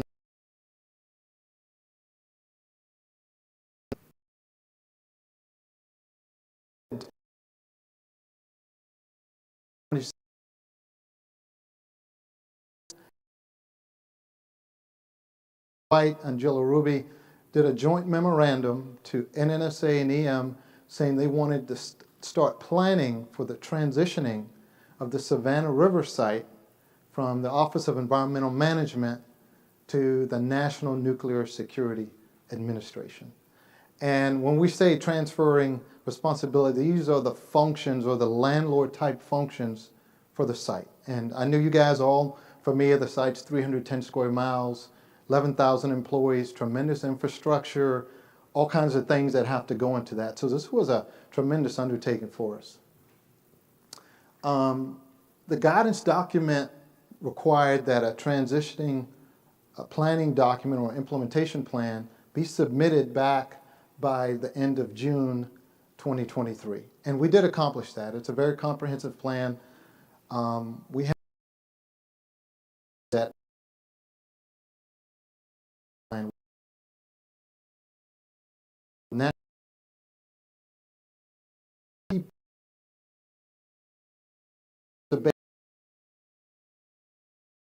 sure you have.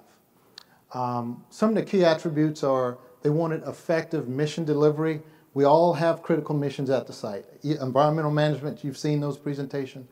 NNSA has very similar mission critical things that they need to do. So nobody can stop what they're doing to implement transition. It should be stable and seamless, fairness and continuity for ongoing programs. And there are a lot of programs that are going on at Savannah Riverside. With that, the letter established two key delegates, as we would call them. One is Jeffrey Allison. You may be familiar with Jeff Allison. He's been at the site a very long time, very knowledgeable for NNSA and environmental management. And the current delegate is Mr. Dae Chung. He's the environmental management level 5 or EM5 for our organization. And with that, as we progressed, since it started, we did periodic updates for our headquarters leadership team to make sure we were collaborating, that we were coming together. The sub-teams had to do briefings, kind of touch point briefings, to make sure that they were making progress and that any challenges that they encountered would be elevated up for resolution, and that process worked well. And that memorandum was issued, and the employees do have that. So one of the key things that we need to talk about is Savannah River Nuclear Solutions, they are M&O, they're critical to all functions at Savannah River site. They're kind of like, I call it a five-star, you got a five-star restaurant, they're like the kitchen to that, okay? Everything kind of runs through and through, from security, emergency preparedness, operations, agreements for water, infrastructure, those kind of things. So they're kind of like the hub, okay? And so one of the challenges that headquarters kind of addressed was the contract for SRNS was kind of coming near term, and it would have been really difficult to implement transition doing their contract renewal. So what they did is they extended the SRNS contract out to FY26, and with a one-year extension where they could be bumped out to 2027. So what that did is it moved the main M&O out. There was no issues, because that procurement process is tremendous, okay? So that was pushed out, and that was accomplished. And they also issued a memorandum of agreement with NNSA that says, okay, EM's the lead for that contract, but after transition, NNSA, there's an acquisition office would take it over, and that would be the beginning of FY25. So that was clear. So we extended the contract, and day one of the transition, NNSA owns it, okay? So, I'm pretty sure all of you guys know we share that M&O partner. And NNSA gets work done for them by SRNS, and same thing with EM. Last year, we know that NNSA paid for more work with SRNS than we did. So it's appropriate. The projection of work that they're going to do is enduring. The environmental management, we saw 2037. Our goal is to start cleaning up, and the liquid waste program is doing that, just that. All right. So, I kind of talked about how we're structured, but we actually put together a steering committee where we had a key person from Mike Budney's team. Her name is Sherry Robinson. And then Jeff Allison had a key person from the NSA team. Her name was Linda Qualls. And they were the belly buttons for both organizations to make sure these 18 subgroups were making progress, they were meeting, they were resolving issues, they had plans, they identified the scope of work, looked at the number of people that would be involved. So they were like the hub. They were pushing it. They were the coaches for both teams.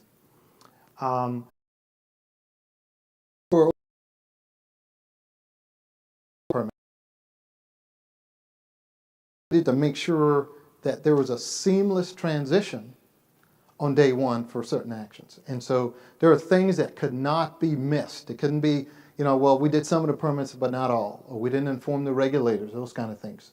So they were actively working on those. They were also working on integrated schedules to make sure the implementation was done, because some of the have to make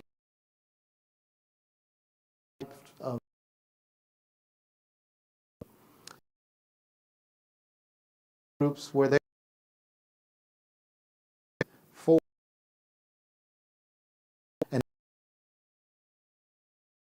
the resource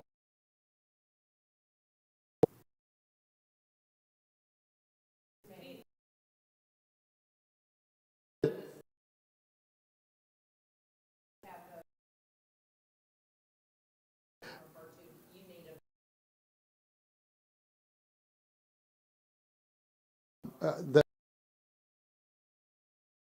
were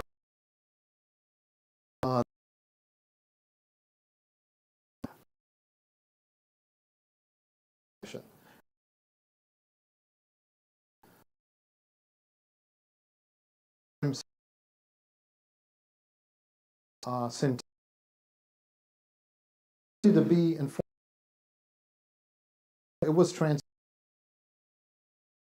as much as we could to share. And to another component of it, and that is, from my perspective, there the transition. Yeah, there are 18 subgroups, but there are 4 key elements. And if you go to slide 5, it says This is the direction and represent a joint agreement between EM and NSA and accomplishes a seamless SRS transition with fairness, continuity of operations. Now, that guy right there, Mike Budney, he seems all cool, calm, and collected, but there are over 500 environmental permits that he's directly accountable for as the landlord. Even though there are all these companies functioning on the site, he is the key point, okay? That's one thing. Lead on October 1st. So those kind of things had to be. The guns, guards,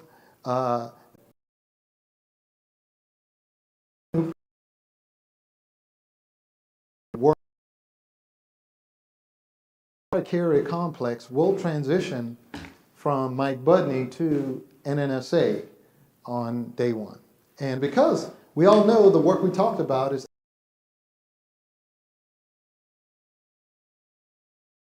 that are there. There's material that's there that belongs to them. So it's appropriate that K area transition to NNSA. And there's a whole lot more complex things to it than that, but that's just at the about. You know, so we talked about the M&O contract. And so, you know, that's a key thing. So the unique thing about that M&O contract is NNSA is at the table as that one is just more or less, instead of you wearing the chairman hat, it's just you swapping over, but you're still at the same table. They're still going to do work for us. They're still going to help us accomplish our mission. So that one's not so difficult. It's just more or less on the accountability and the budgeting and the programming and those kind of things. All right, let's see. Over to your right is a good example of what the cover of the plan is like. The plan has been submitted to the delegates, and it's in the delegates at Jeff Allison Day Chung. It is in the process of being reviewed and approved by Jill and Eichweit. So that's where we're kind of, we can just tell you it's a lot baked into getting that accomplished. And oh, by the way, once that's signed, then we really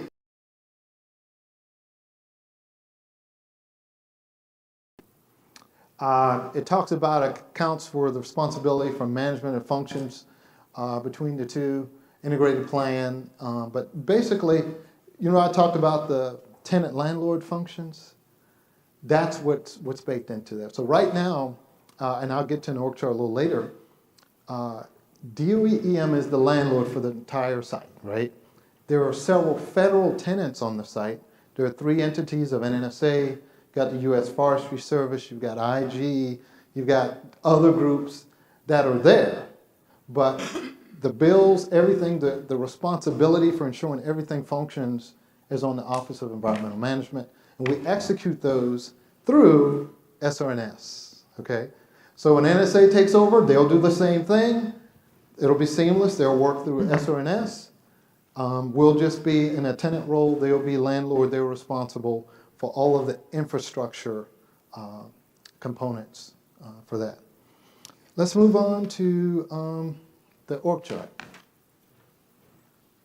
Or the next slide. I'm sorry, it should be the next slide.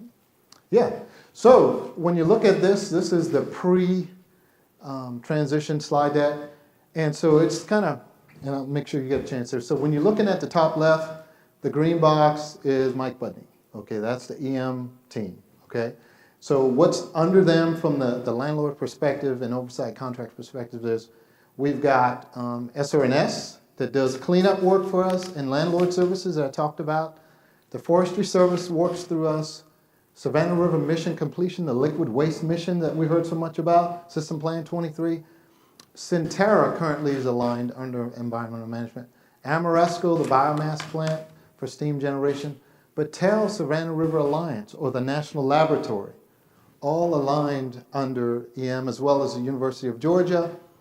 And so that's kind of how it's structured. So the colored boxes are federal. The gray ones are our corporate partners. Now, so this is DOE, this is NNSA, Savannah River Operations Office. Remember I told you there are 3 entities of NNSA on site.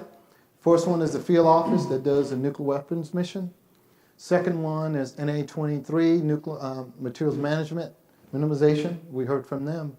And then the acquisitions and projects management office. They are the ones that leading the effort on the pit production or any major NNSA capital projects that are being executed. And so what, if the plan's approved as we anticipate, the alignment of pretty much Centerra, Amoresco, UGA, and SRS itself will move over under alignment of NNSA. Okay, and then EM will have Savannah River mission completion, Battelle National Lab, and the remainder of the EM mission under SRNS. I know I said a lot, but it's, you know, it's not approved yet, so it's inappropriate to kind of give a depiction until it's done. But that's what the proposed plan is. All right, so our kind of schedule, a notional schedule is, you know, we've already kind of met this piece of it. The plan was delivered by the end of June. Right now, we're awaiting the approval of that plan by Ike White and Joe Haruti. And then, you know, some of the key, I guess, quality assurance attributes we put in, we built in a pre-transition handover implementation and a post-transition assessment. So we're going to look at and say, okay, where are we? What are things that we have in place? You know, what should be happening? And what we're going to do is come back and say, down the road, all those things being implemented as we design them to be. Or are there weaknesses and any things we can improve on? So we'll be taking a look at it. We're not just going to do a plan and just drop it off. We're going to have a process to really take a look at that. So what we're expecting is October 1st, 2024, is NNSA assumes, number one, the M&O contract, number two, ProForest contract, number three, K-Area complex, number four, those environmental permits. So Mr. Budney can have a good night's sleep beginning in October of this year. Yeah. And so now those are just the key ones. So there are other subgroups. There are over 18 subgroups. So there are other things that will be built into that, okay? But we would say that the key ones are these right here. That's the one that most folks are going to be aware of. And so one thing, who was it that says, I think it was somebody was talking about 9 months to, it was Hennessy talking about getting money and funding and those kind of things. So we've got to wait until, you know, congressional appropriations are enacted because NNSA needs the funding to be able to take over the missions. Okay, so that's a programming process. And we've already started, but those kind of things have to get approved. And NNSA is structured a little bit differently than EM is structured. And then maybe down the road there'll be some more implementation items that will take effect. They may not be on October 1st, but they'll be within the plan of FY25 or so. Let's see. All right, challenges. So integrating transition for budget programming. If you do any work with the federal government, you got to have two sides, authorization, and you got to have funding. And all that's got to be planned in advance, okay? And so that's been in process for us between the two groups. We're still trying to make sure things are covered, but it's very complex.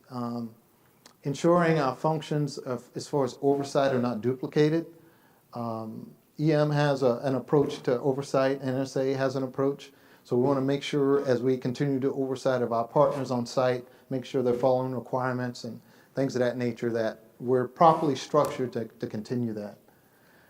FTEs, so FTEs are full-time equivalents or federal positions. Each position is an FTE. And we need to make sure that the resources, the people, or the money for the folks for positions that are not encumbered is properly transferred to NNSA so that they can accomplish the work. And we believe we've done that. So that they can say, hey, well, you gave me this scope of work, but you didn't give me anybody to work it. Well, so those are all some of the things that the subgroups were working on over the last few months to make sure everything was aligned. And the most, challenging one, change. There are some key attributes that were built into this by the designers. Number one, nobody's losing a job, okay? That's, we talked about the seamless, transition, so nobody's losing a job. Number two, they put, for the federal employees that would be affected, there was no geographical change of location. You won't be moved to Albuquerque or anything like that. So all those things were kind of built in. And also, to be fully transparent, our office is understaffed. Okay, we're around 220 some odd, we're like 50 vacancies, and NSA is understaffed. So it's not like anybody's going to lose a job or anything like that. It's just more or less we can't keep up fast enough. That workforce briefing, Ms. Metz right there, she's going to help us fill out those federal jobs as well as other jobs too. So those are some of the things we want to communicate to employees. So at a high level, it's a transfer of federal functions from one federal entity to another, and just some of the feds that execute that work would go over. Centera, the same guards will be at the gate. SRNS, the same workers will be there. The partners, it's seamless to our partners for the most part. It's just federal roles will be changing. So with that, I'm ready for questions. Oh, yeah. All right, folks. Yeah. We'll start with you, Bear. Right.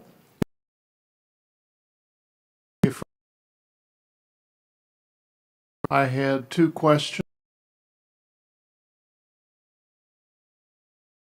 NSA is coming in. Some of the things they do, they're not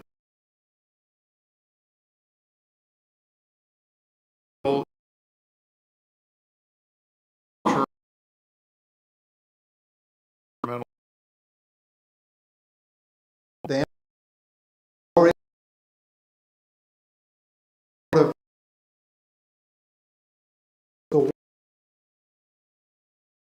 so what are the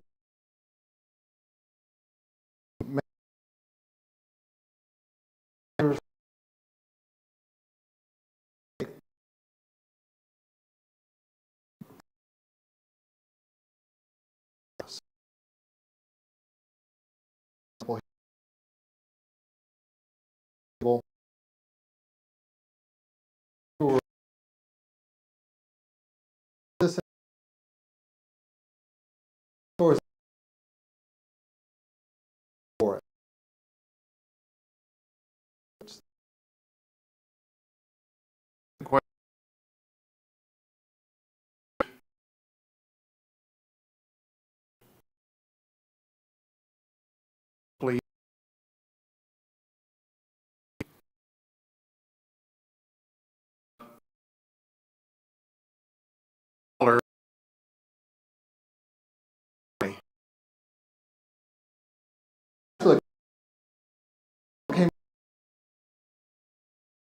Hey,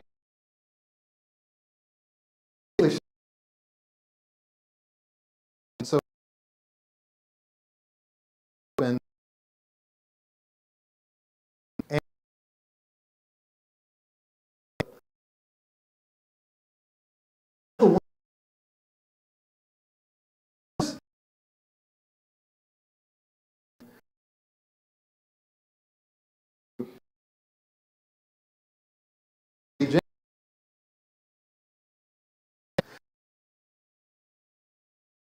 like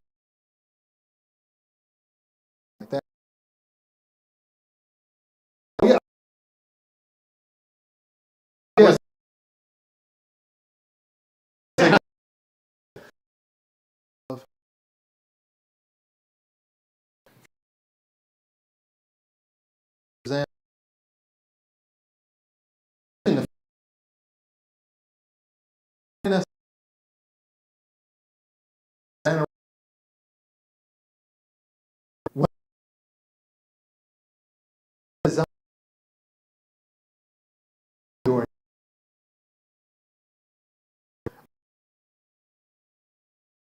You've got so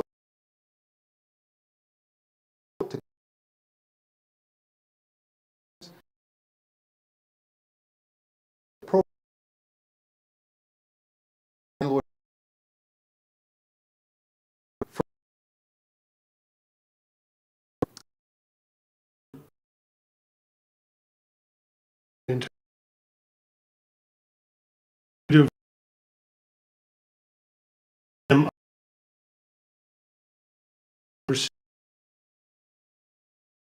any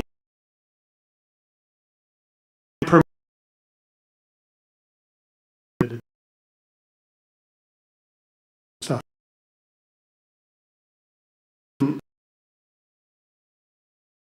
If it is ready to do it.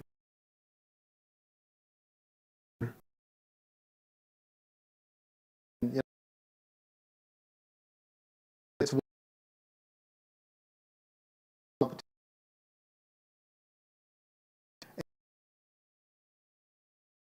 we on it work to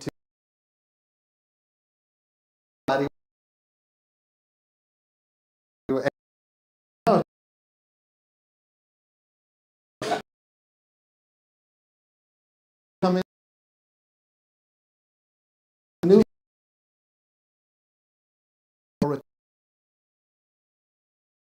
people right, but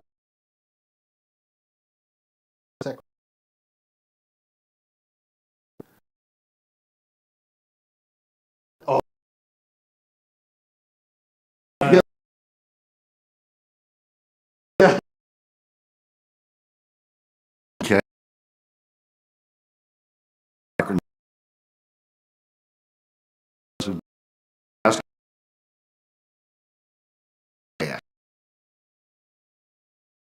Well, and I'll start before right.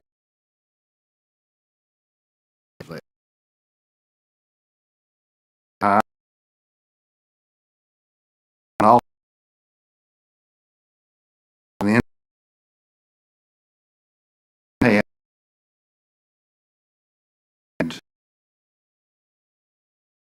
and I'll that because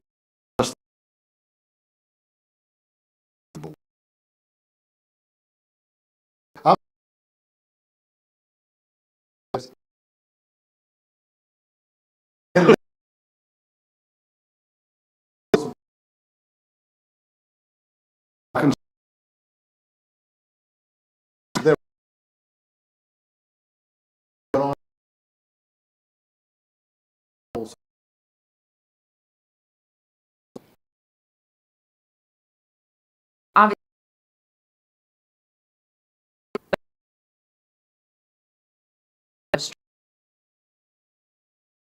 and talk, uh,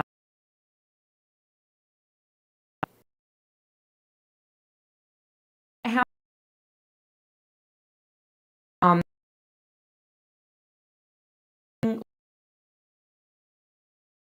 and to Mike where he can't speak.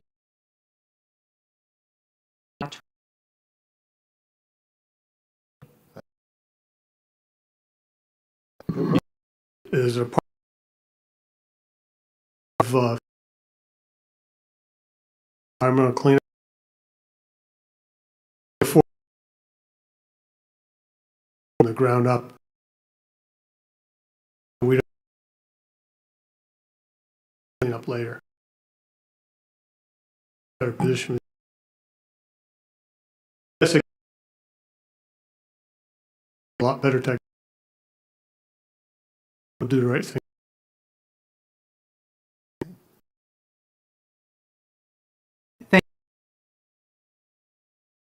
I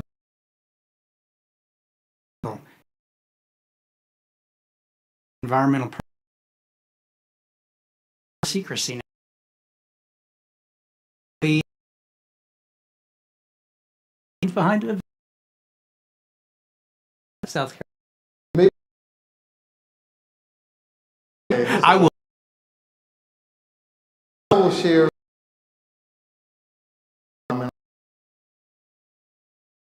contact button. Line of response.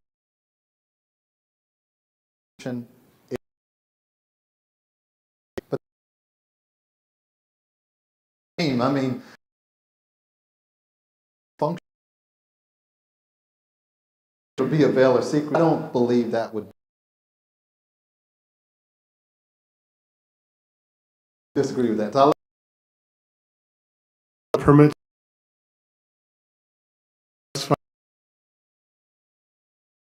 Heck on them.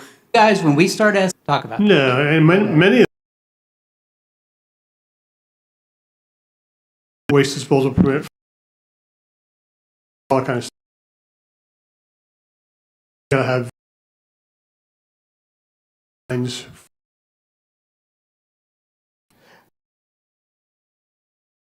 the regulators, it's thing. So you so I fully. They asked. Well, in As a matter of fact,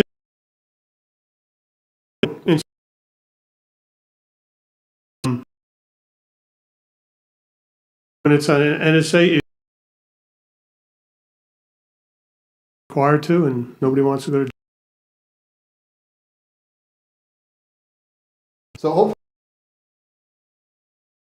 change a little bit.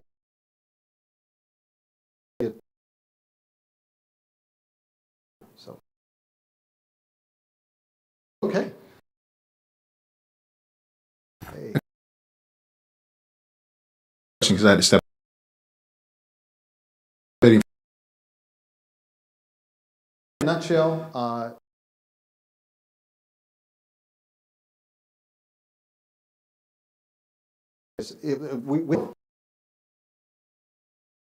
we mentioned SRPP, some of the other NNSA. Them, if they're going to be here, structure for their indoor.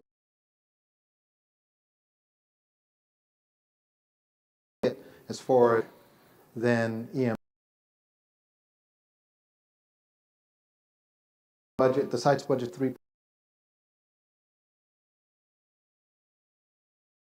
NNSA's budget the ground, those kind of way out of our missions that It will be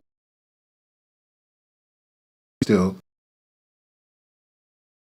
yeah. So Office of EM's doing an excellent job. And it should be because we clean this up.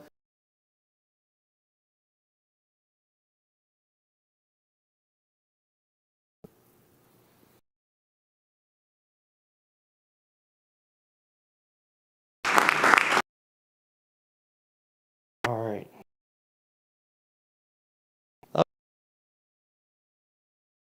Business.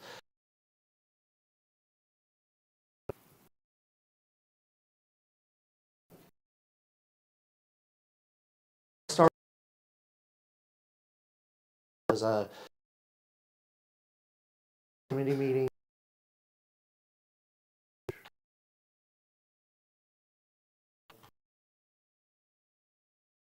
Position. One.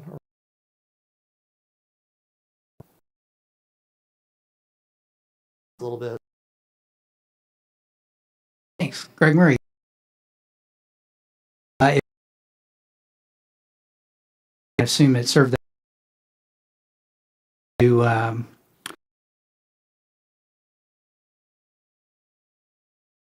we expect there to be no secrecy with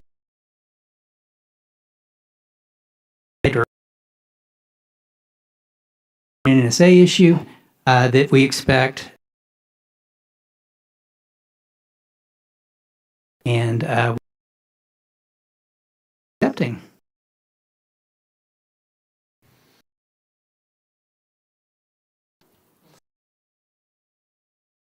This one.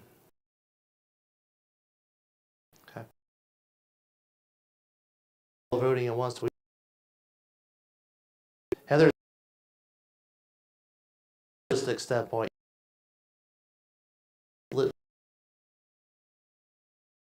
About the next.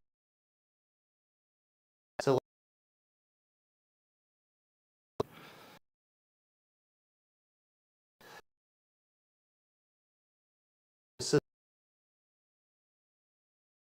can you talk? I don't remember who does. Awkward.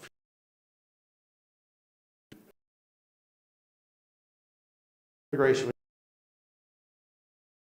to ensure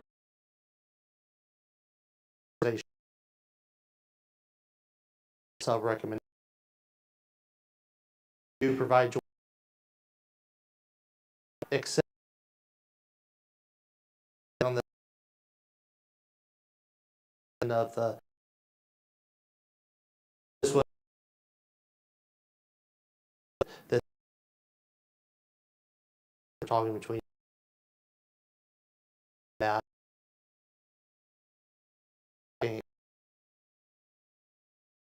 recommendation like that was there the SRL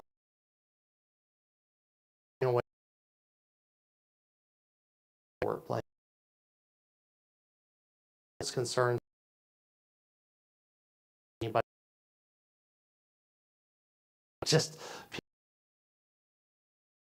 okay ready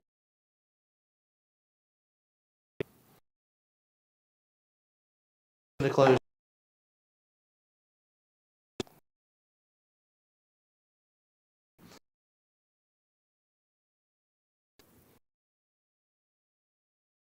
One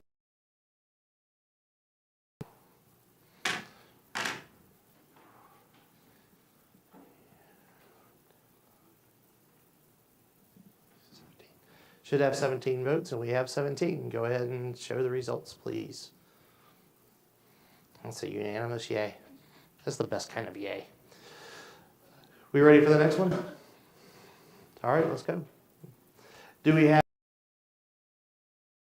as second?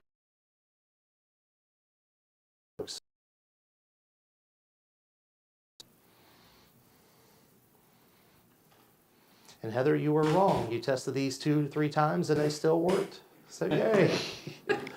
And another 100% yay. All right. How are we feeling? Good?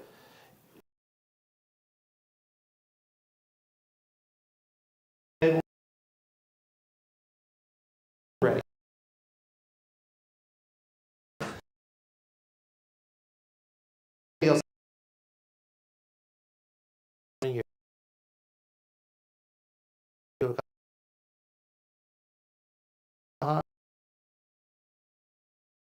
Correct. Is our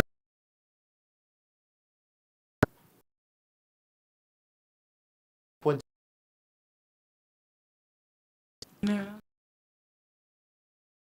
application.